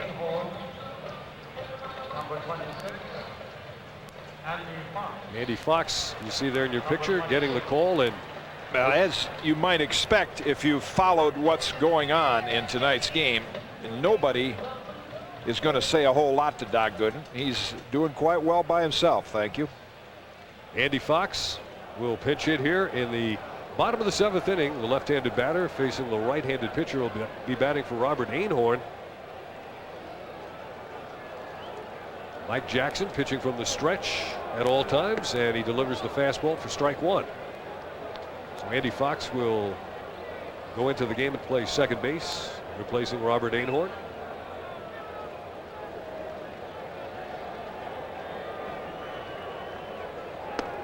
Well, you should always run hard, play the game hard, but no better example of that than Andy Fox's effort on Sunday when the Yankees came back from being down 8-0. And like Joe Torre said, when you're not hitting well, you better run extra hard. And Andy, who has had his average under 200, hit a routine ground ball to Frank Thomas and ran so hard that when Thomas got over to the bag, he checked the runner at third and reached for the bag, missed it with his foot. That was a big play in that game. Slowly fielded by Jackson. His throw is right on the money to Paul Sorrento. Andy Fox has been doing a lot of that, getting the ball just to kind of dribble off his bat to the left side. Jackson off the mound quickly to make the routine play, but again you see Andy Fox running hard all the way, even on that little dribbler, only out by a stride. Andy from Northern California, and here's Derek Jeter without a hit in this game.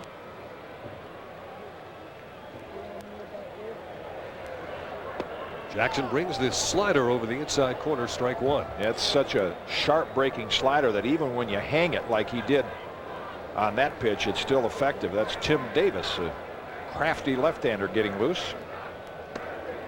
Jeter hung it, nearly got hit. A ball and a strike.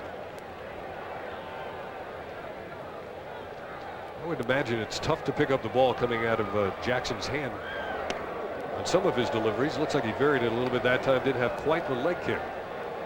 2-1.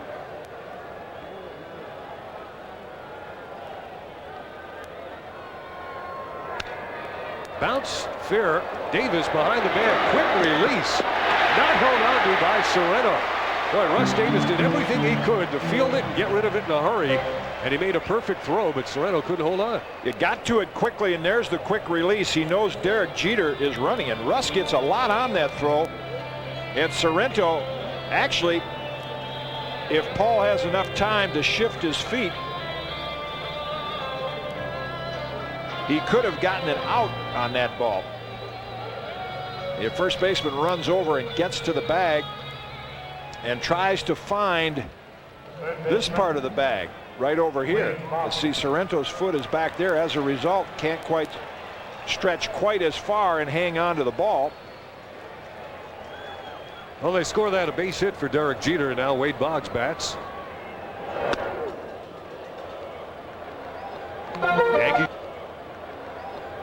Yankees 2 and the Mariners nothing. We're in the bottom of the 7th inning. Boggs has a couple of base hits already. He has 14 multiple hit games. Wilson moved out. Jackson hit the target. When you see a play like that, and Paul Sorrento's in there, he's made a great play in tonight's game, but he's in there for his home run bat. But you really appreciate the deft footwork of a lot of classy first basemen. Of course, Yankee fans got a chance to watch one here for years in Don Mattingly. The scoring decision reminds me of we need to send along good wishes to Red Foley, who is usually the official scorer here at Yankee Stadium. Red, we hope you're resting comfortably at Columbia Presbyterian Hospital. He underwent some surgery today and hope you're back soon. That's where David Cohen is still hospitalized, and he might be getting out in the next day or two. Bob Watson said when he does get out, he'll be here, and he wants to talk to the troops. Maybe they're watching the game together and talking a little baseball. 1 out, 1 on. 2-1 to Boggs. Lifted in the air to center field where Griffey will camp under it. Twice in the game now, Boggs has flied out to center field to go along with his 2 base hits. 2 outs here in the Yankee 7th, and Joe Girardi will be coming up next.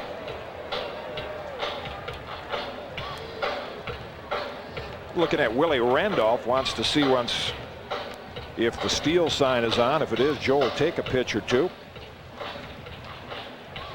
And I would think it would be. Maybe not on the first pitch, but at some point during this sequence of pitches. It's been an adventurous night for the Yankees on the base paths, particularly Gerald Williams.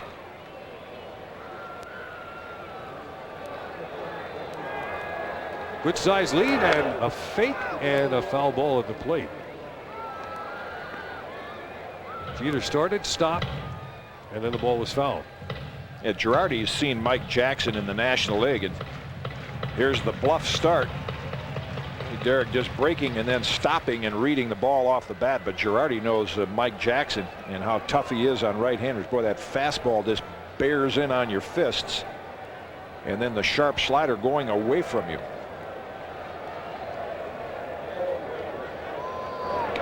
Jackson is 31, but he's a veteran of 10 major league seasons. Well traveled, and Derek Jeter just 21. Jeter stolen 3, been caught twice. He bluffs again. And the pitch is low. 1 ball, 1 strike. Bottom of the 7th with 2 outs and a Yankee runner at first. 2-0 Yankees.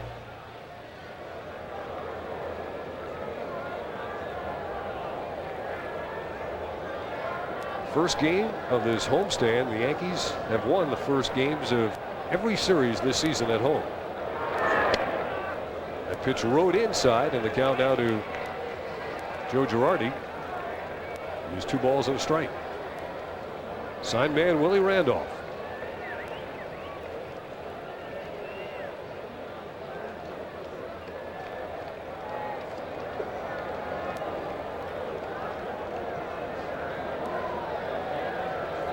Long wait for Girardi at the plate as Jackson looks in and Jeter leads off.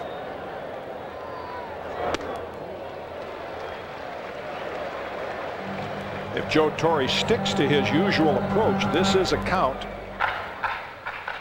that he loves to send the runner. 3-1. Unless you're a real home run threat like Sierra or O'Neill, but you figure the pitcher has to throw a strike. There goes, and the pitch is high, ball 4. So yes, Joe did stick to his trend, and Joe Girardi takes the walk. That gives the Yankees 2 on with 2 outs. And Lou Piniella will take a walk with left-hander Paul O'Neill coming up. He will go to his bullpen and in all probability bring in left-hander Tim Davis.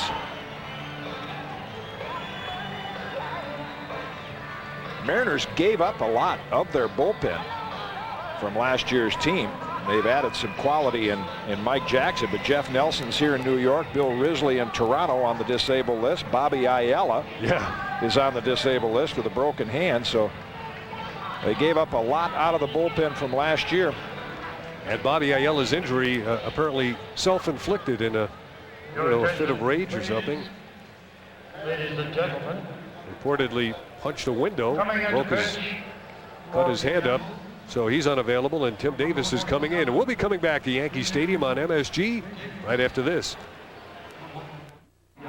This copyrighted telecast is authorized under rights granted by the New York Yankees solely for the private non-commercial use of our audience. Any publications, reproduction, retransmission, or other use of the pictures, descriptions, and accounts of this game without the express written consent of the New York Yankees and Madison Square Garden Network is prohibited.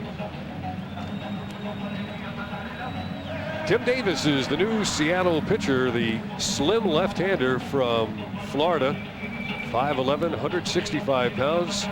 Last season appeared in only 7 games, then was done for the year after surgery in July. And you see the high earned run average. Started the year in the minor leagues, their AAA ball club.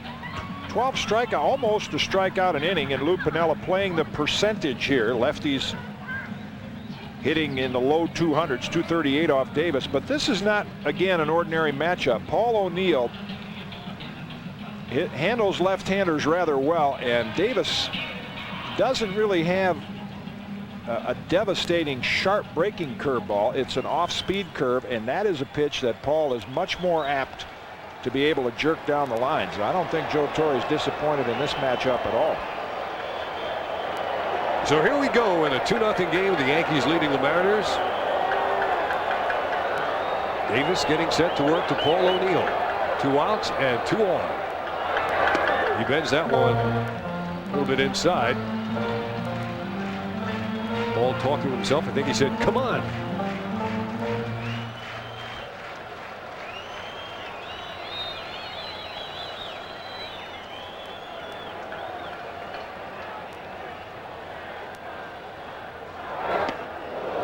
There it was. Sharp breaker on the outside part of the plate.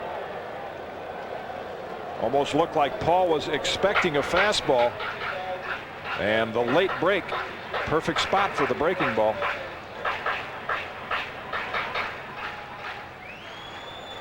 A ball and a strike. You see how Seattle plays against O'Neill, deep and fairly straight away.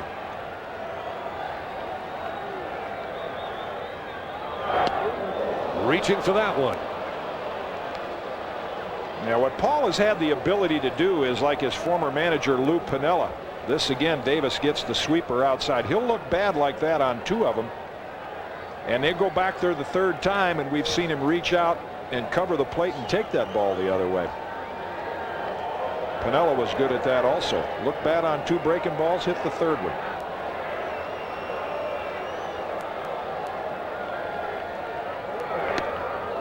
That one brought in a little closer to the hitting zone of O'Neill. 2 balls, 2 strikes, 2 out, 2 on, 2-0. O'Neill tonight with a single and 3 at-bats. His league leading average has dropped 1 point, 376.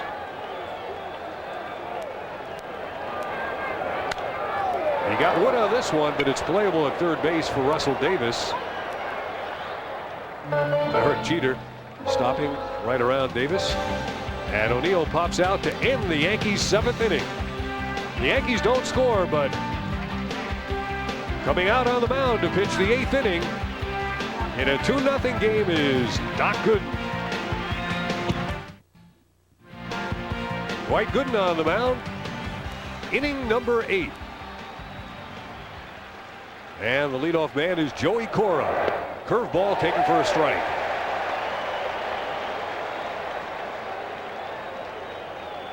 Cora, Davis, and Bragg, the scheduled hitters here in the 8th.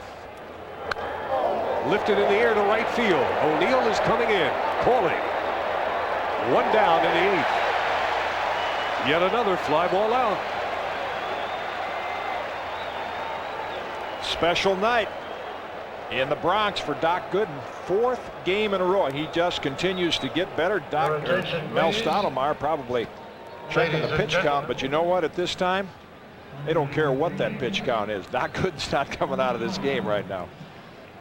Well, Gooden now will have to face a new batter as the Mariners send up a pinch hitter.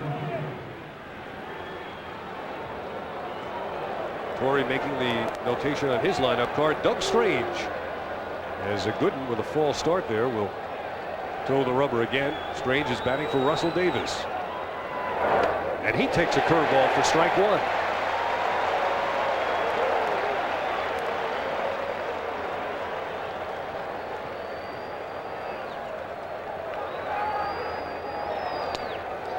Joe Girardi is behind the plate.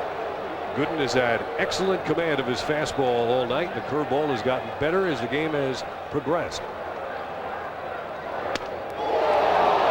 There again is that you just can't get a called strike on that pitch. See, it's belt high. Maybe the camera angle's wrong, but it sure looked like it had part of the corner. Here's a bouncing ball gloved by Gooden. He'll throw to first for the easy out. 2 away in the 8th.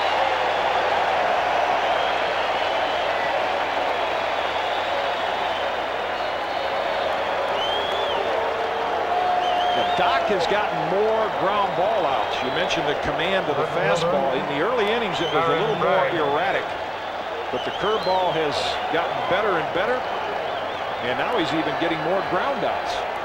Darren Bragg hit a sharp ground ball at first as he takes a curve for a strike. The ball that ricocheted off of the body of Tino Martinez landed in the stands. It was ruled an error. Gooden pitching here now in the 8th with 2 outs. That's a foul at the plate. Stoudemire on the phone to the bullpen. He said, "Sit down, boys. Doc's got it."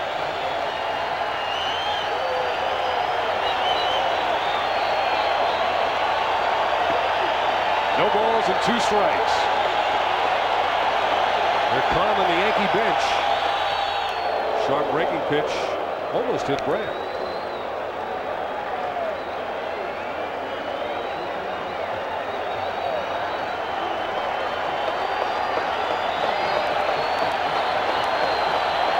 He fine-tuned him a couple of games ago, and he's been terrific since. Did he hold up? Yes, he did. Al Clark down at third base.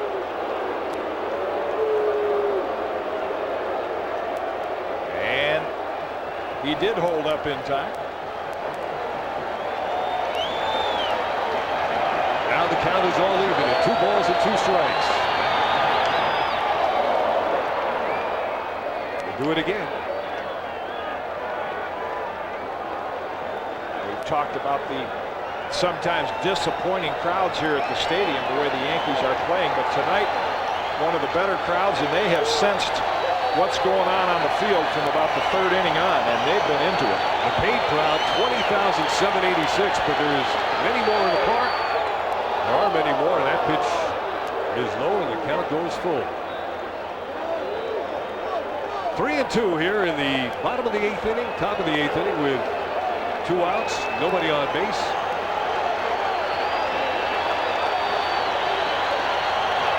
In for a call, strike 3. Gooden got the fastball at the knees, and the Seattle Mariners go down in the 8th inning. They go down 1-2-3. This game is heading to the bottom of the 8th with the Yankees leading Seattle 2-0.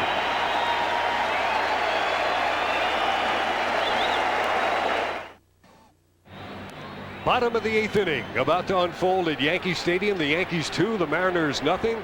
Dwight Gooden, after his 8th inning of work, into the Yankee dugout. A little high five from Andy Pettitte, but few words from anybody else. Ruben Sierra swinging and missing at Tim Davis's first pitch. Yeah, and as you would expect, everybody in that dugout, see, Andy Pettitte probably been giving them high fives the last 4 or 5 innings. They're going to keep doing the same thing in that dugout. Sierra missing again. Ruben trying to figure out what's going on here as he faces Tim Davis. 0 for 3 against him prior to this at-bat. Behind in the count, no balls and 2 strikes. That pitch was well up out of the strike zone, and he gives it a long ride, but Ken Griffey says, "I'll take it," and he does. Right in front of Darren Bragg. 1 away in the bottom of the 8th inning. First baseman, Tino Martinez. Tino Martinez had a sacrifice fly last time up. It drove in the first run of the game.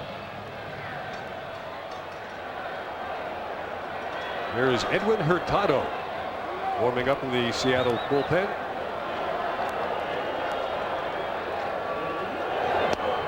A little bit low from Tim Davis. And not just because of what we've seen from Doc Gooden tonight, the special performance, but what would be a big win and an unusual win for the Yankees. They have only won one other game this year, a low-scoring affair like this where they score less than 3 runs.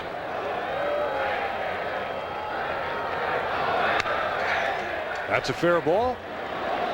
And Serrano does it by himself to retire Tino Martinez and return the favor a couple innings ago. Martinez fielded a ground ball and tagged the base to put away Serrano. So 2 outs in the bottom of the 8th. And Lou Piniella playing every percentage he can.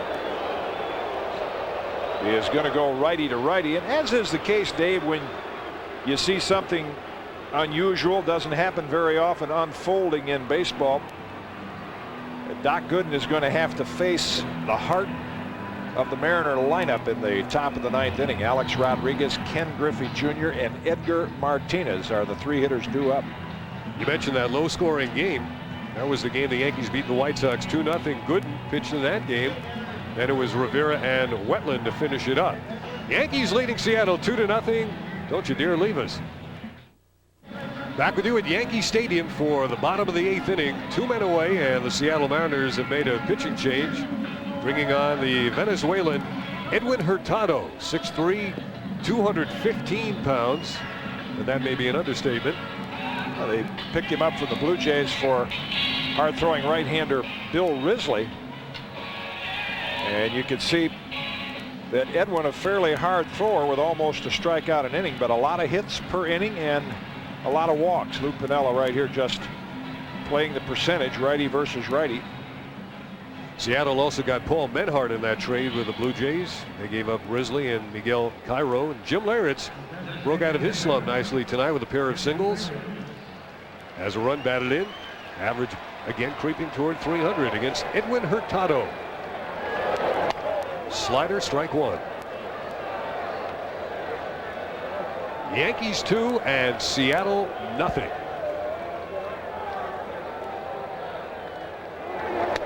Swung through it, 0-2. All the focus on Doc Gooden's pitching without that spectacular catch by Gerald Williams in the first inning. This could be quite a different ball game. Drops down sidearm, and that pitch is a little bit low. Leyritz, the Yankee DH tonight. Ruben Sierra in left field.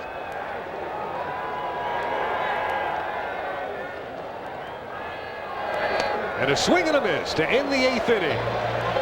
And now the Yankees and the Mariners have played 8 innings. The Yankees lead it 2-0, and Dwight Gooden is heading out for the 9th inning. You might want to call some of your friends and let them know what's going on here at Yankee Stadium on MSG.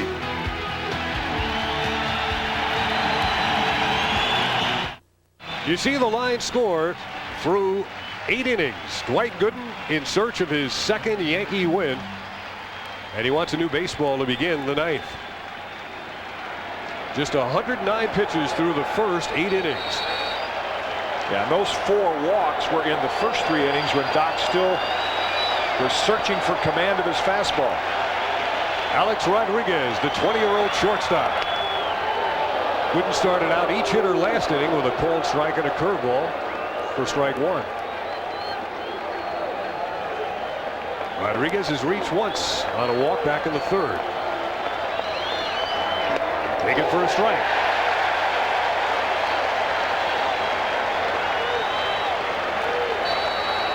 Gooden, in his first outing as a Yankee in Texas, gave up 2 home runs. Has not allowed a home run since.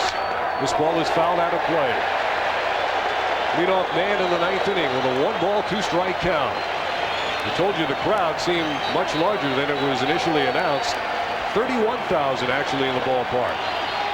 And boy, are they being treated to a spectacle tonight.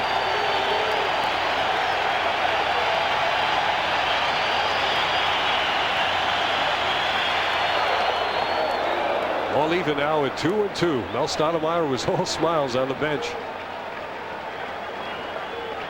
Ken Griffey Jr. is on deck. And then Edgar Martinez. But this is the first batter Alex Rodriguez. And Gooden goes to another full count. And there's going to be a lot of Yankee players running to the bathroom as soon as this game's over, because as you notice, Joe Torre and the rest of them, they haven't moved since about the 3 innings. You don't change positions. Not close, and that's ball 4. Well, the dilemma that Joe Torre has right now, the pitch count at 113. This is the most pitches Doc has thrown in a big league game in well over a year and a half. And they're not about to take him out, but yet with a 2-0 score, there's also tough decisions to be made by Joe Torre in preserving the win. And back to the phone goes the Yankee pitching coach, Mel Stottlemyre. Gooden blowing on his hand as he has done all night. The next 2 hitters could be the toughest 2 in baseball. Back to back. Ball 1 to Ken Griffey Jr.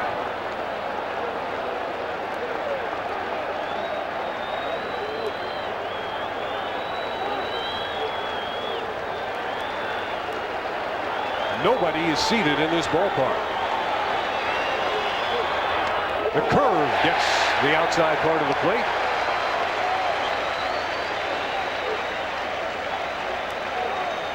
Breaking late and over the outside corner.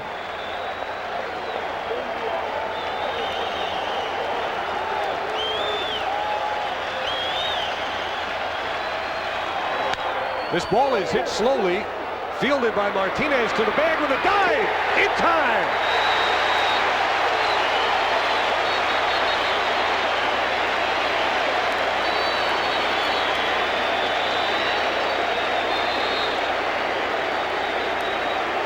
Quick decision by Tino Martinez. Doc was not going to be there in time for him to make the toss. So he makes the headlong dive and just gets to first base ahead of his former teammate.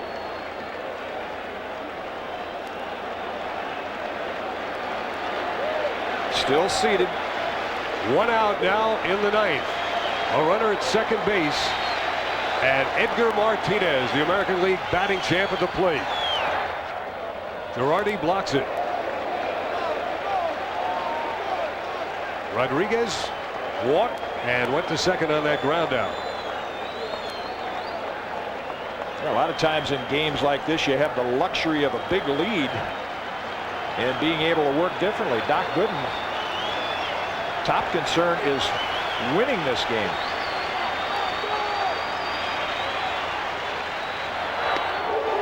No call from Dan Morrison behind the plate on that breaking pitch.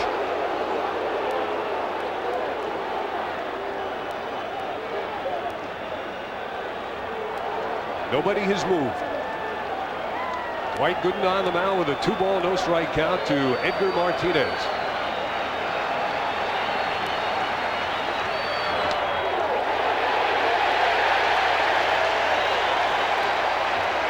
Strike 1. Pretty good. Think so. Pretty good testament to Doc Gooden's fastball in the 9th inning to get Edgar Martinez to start to chase it. Couldn't hold up. That had some late life on it.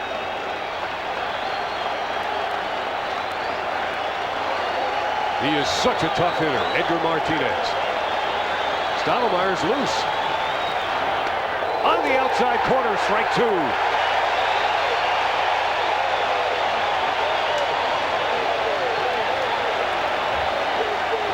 Right on target.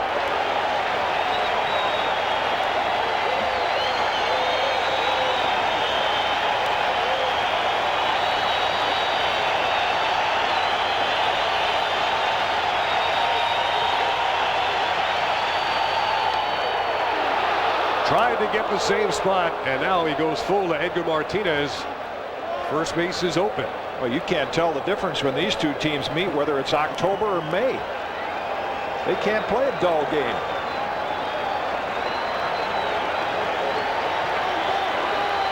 Jay Buhner waiting.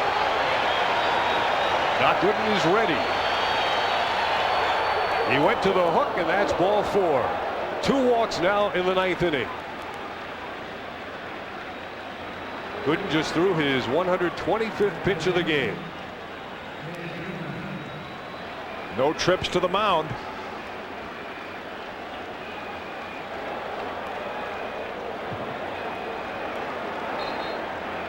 Now suddenly the focus again goes on winning the ball game instead of what might be in store for Doc from a personal standpoint.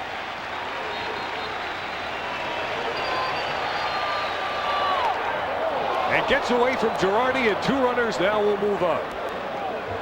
Rodriguez to third, and Martinez down to second base in a 2-0 game. Mel Stottlemyre looks like he wants to get off the bench. Yep. Ooh, this is not good. I wouldn't want to be Mel Stottlemyre right now and make this walk. But here he comes. One of the all-time Yankee great pitchers, now the Yankee pitching coach, going to the mound in the 9th inning. And he's going to say, now be honest with me, how do you feel? And you know Doc Gooden, and any pitcher that's competitive is going to say, I feel fine. He wants to stay in this game. The only time I can remember a pitcher being taken out of a game like this was, I believe, the first year the Padres were in existence. Clay Kirby was taken out by Preston Gomez in the 9th inning because of a low-scoring game and a few walks. Preston had to make a move to try to win the ball game. Well, Mel has made his point, and he returns quickly to the Yankee dugout. In the meantime, Lou Piniella has made a change. He sent Rich Amaral out to run at second base for Edgar Martinez. Checking the hitters. Sorrento, the lefty, is due up next. There's Amaral off the second. The pitch to Buhner on the inside corner. 1 ball, 1 strike. Fastballs at this point are part arm strength and part adrenaline. Yankees 2 and the Mariners nothing.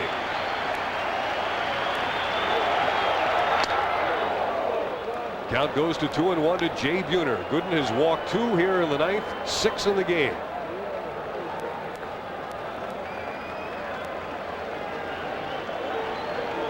Amaral with a good-sized lead off second.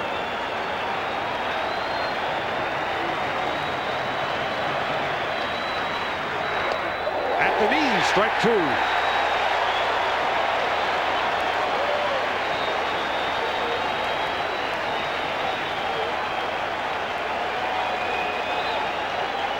Gooden struck him out back in the 4th inning.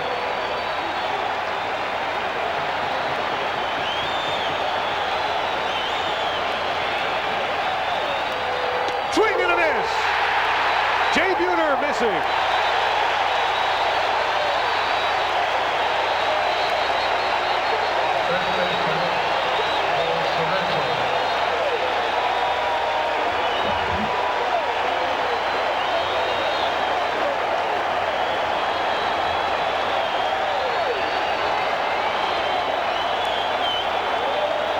Dwight Gooden has struck out 5, and we're down to the final out.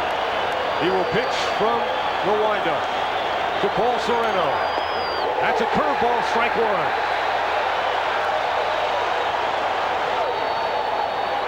Sorrento reached on a walk. He has flied out and grounded out since.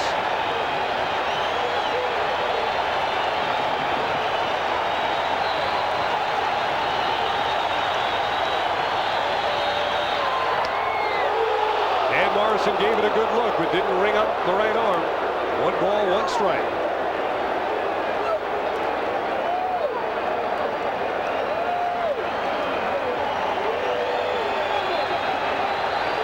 Two outs in the 9th. Runners at second and third. 2-1 the count now to Paul Sorrento.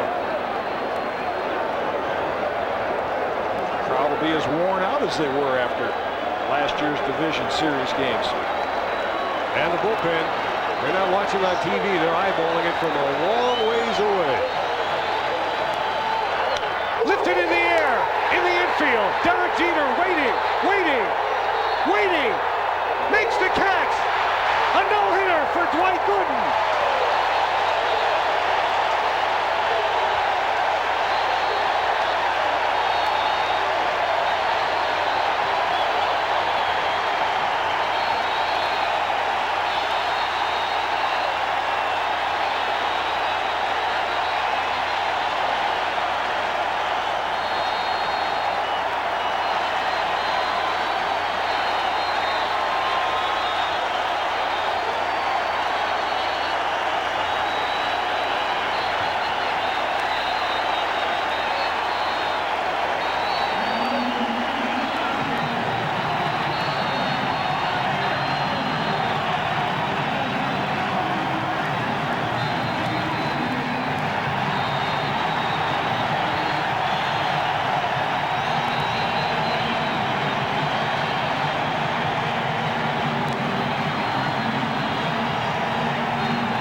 We're waiting for the curtain call here at Yankee Stadium. That ball came off the batter, Sereno. Gooden threw his hands in the air, and he had to wait for that ball to come down and wait for Derek Jeter to put it away.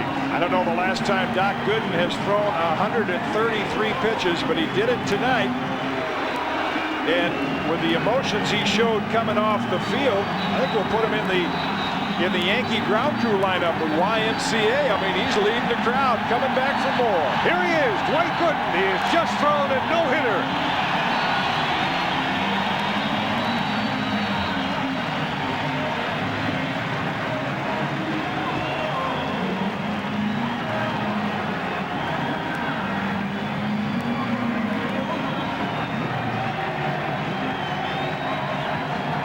Soho on the bench in Seattle. Hey, they've never seen one of these pitched against them in their brief careers. They're going to enjoy it, even though they lost. Special moment for everyone that follows baseball. Well, the comeback is complete now. His second Yankee win, second American League win, and hugs all around. There's Joe Girardi. And Derek Jeter, who caught the ball for the final out. Gerald Williams saved it early on with a spectacular catch in the first inning. I think Doc gave him a couple of hugs. He deserved it. And what a treat for this crowd here at Yankee Stadium. They turned out on a cool but beautiful night for baseball, and they were rewarded with a Dwight Gooden no-hitter. Here it is, the final out of the game. Paul Sereno lifts the curveball, and Gooden knew it. Then he had to wait for Jeter to finally put it away. Ruben Sierra coming in from left field, never had a chance in this game. And Joe Girardi catching Dwight Gooden. Man, is that Yogi and Don Larson? Girardi right there.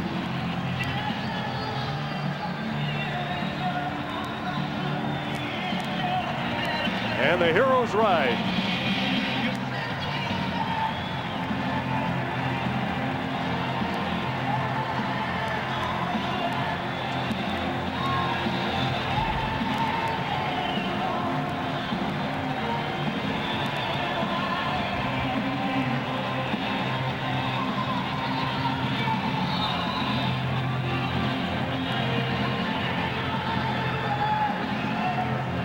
Mel Stottlemyre was smiling throughout the ninth inning. Everybody else was extremely tense, and there it is. Even the trainers came out on the field for this post-game celebration. That's as emotional as we've ever seen Doc Gooden in a baseball uniform. I like to remember all the years when his picture was painted on the side of a big office building. Not too far from Madison Square Garden. They eventually took it down, but now Dwight is riding high again.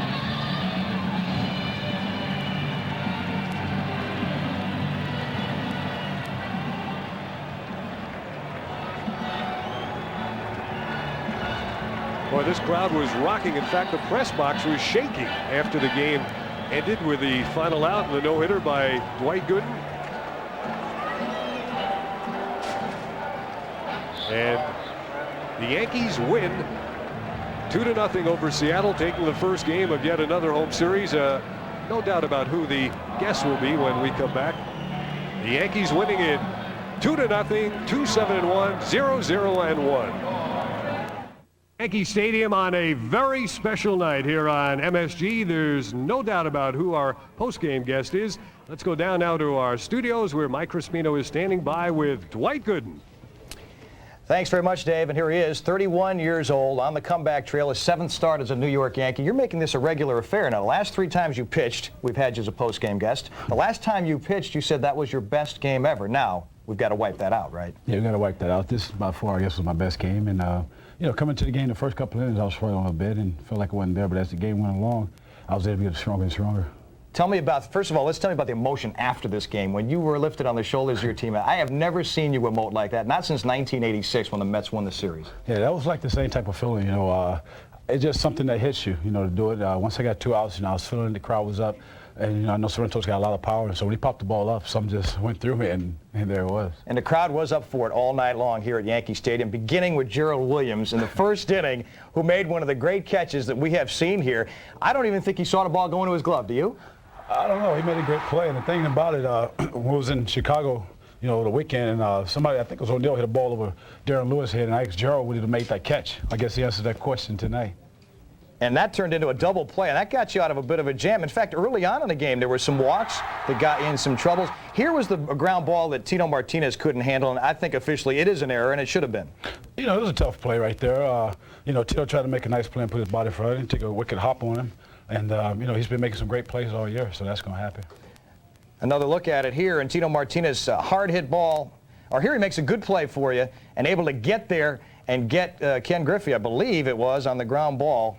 Right there was a mental mistake on my part. When he swung and hit it, I was kind of watching the play, and that's a play where the pitcher's got to get over the cover. You got to get there, and I broke legs, so Tino, picked me up right there. They've been playing baseball as Yankees since 93 years. This is just the 11th no-hitter in Yankee history. And did you have any inkling as the game went on that you could possibly throw a no-hitter? Now, you've never done it before. Never done it before. I think after the 7th inning was over, the crowd was cheering on, and it was a little different cheer, and that's when I noticed. I looked at the scoreboard and saw what was going on. So the 8th and 9th, I just gave it all I had. You seemed to respond to the crowd tonight, and they were up on their feet almost like a playoff game tonight. This is only in the middle of May. I know it was a big crowd, and I know last couple of days they've been talking about Seattle coming in. I guess about the rivalry kind of built up from last year in the playoffs. So we had a nice turnout. Hopefully we can keep this turnout coming out. Now, in the 9th inning, you walked a couple of people. You got Jay Buhner. You struck him out for the second time in the game, and you're facing Sorrento. What did you throw him? As we take a look at it, what goes through your mind? Well, the last pitch right there, we had to go fastball. I missed with the breaking ball earlier. So, all night we've been staying away from him. And then when the game's on the line like this, with a guy with that type of power, if he's going to beat you, you want to make him beat you the other way. So, and right here, I just got to throw it hard as I can, and hopefully I can get it, down and away. And here's the pitch, the final one, the 133rd of the night. It's up in the air, and you knew it, didn't you? Yeah, right there. As soon as I went up, if Gino dropped it, that would have been pretty embarrassing. As soon as he caught it, that's when the emotion went through. And get to the catcher immediately, right? Yeah, just grab him, and Joe's the best catch I ever threw to. The night proves that. Joe Girardi and Dwight Gooden authoring the 11th no-hitter in New York Yankee history.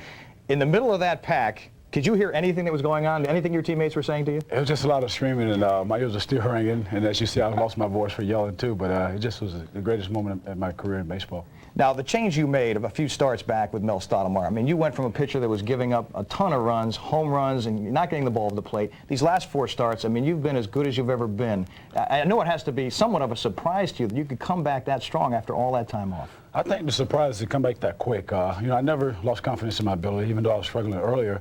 Just a matter of having better command of my pitches and getting ahead of the hitters and just trusting your stuff and stop, and trying to, pitch to the corners or hitters' weakness from the first pitch. And when the defense, pick you up like that, that definitely helps. Mel Stottlemyre, of course, came out to talk to you in the 9th inning. What did he say? We're going to get a look at him in the dugout watching you, but what did he say just before this? On the last out? Yeah, when he came out to talk to you in that 9th inning. When he came out, he just said, I'm giving you a breather. Just take your time and relax the best you can, and it's your game to lose, and just make your pitches right here. And if this guy's going to hurt you, make him hurt you on your pitch. All right, Dave Cohen and Jim Kaat, of course, called the game from up top and were as thrilled as all the rest of us were with Dwight Gooden. As you can see him celebrating a no-hitter. 1 one-hitter. We were close. You had 5 two-hitters and 4 three-hitters. And Dave and Jim, something for Dwight? Yeah, Doc, the one thing I know it would have taken a 2-ton truck to pull you out of the game in the 9th inning, but, not having thrown that many pitches in over a year and a half, and you said you just realized you had a no-no like about the 8th inning. What was the condition of your arm strength, and your feel going to those last 2 innings? Running on fumes and adrenaline? Jim Kaat wondering what your arm strength was, what your stamina was in that 9th inning. 9th inning, my legs are a little tired, but right there you just got to go hard as you can, as strong as you can. And also I like to dedicate this game to my father, who's undergoing heart surgery tomorrow morning. It's a difficult time, certainly for Dwight Gooden, and an emotional time coming back. His 7th start as a New York Yankee, a no-hitter against the most powerful team in the American League. I know when you're looking at the statistics and the strategies to pitch against this team, it's awfully difficult. Let's go to Dave Cohen now. Has a question for you. Go ahead, Dave. Well, Mike, we were wondering during the game, we didn't see any teammates talking to Dwight between innings. Did anybody say anything to him?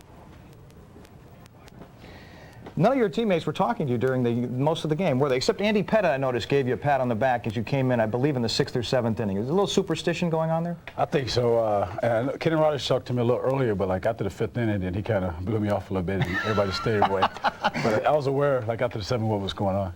All right, Dwight Gooden, $20,000 paid, over $30,000 tonight. They witnessed some history for the New York Yankees and certainly for this man, Dwight Gooden. Congratulations, a great effort. A no-hitter of the Seattle Mariners in a 2-0 New York Yankee victory. Let's go up top now. Dave Cohen and Jim Kaat. Thank you very much, Mike. Congratulations to Doc Gooden. Boy, that was the most exciting game I've had to broadcast with the Yankees. I've had the privilege to be on the bench a couple of times when teammates have thrown them and be on the opposing team of being no hit against, but to be in the booth and see a performance like that, especially in New York, and to know what Doc Gooden has gone through, and that maybe a few weeks ago there was even some doubt whether he would even start another Yankee game for a while.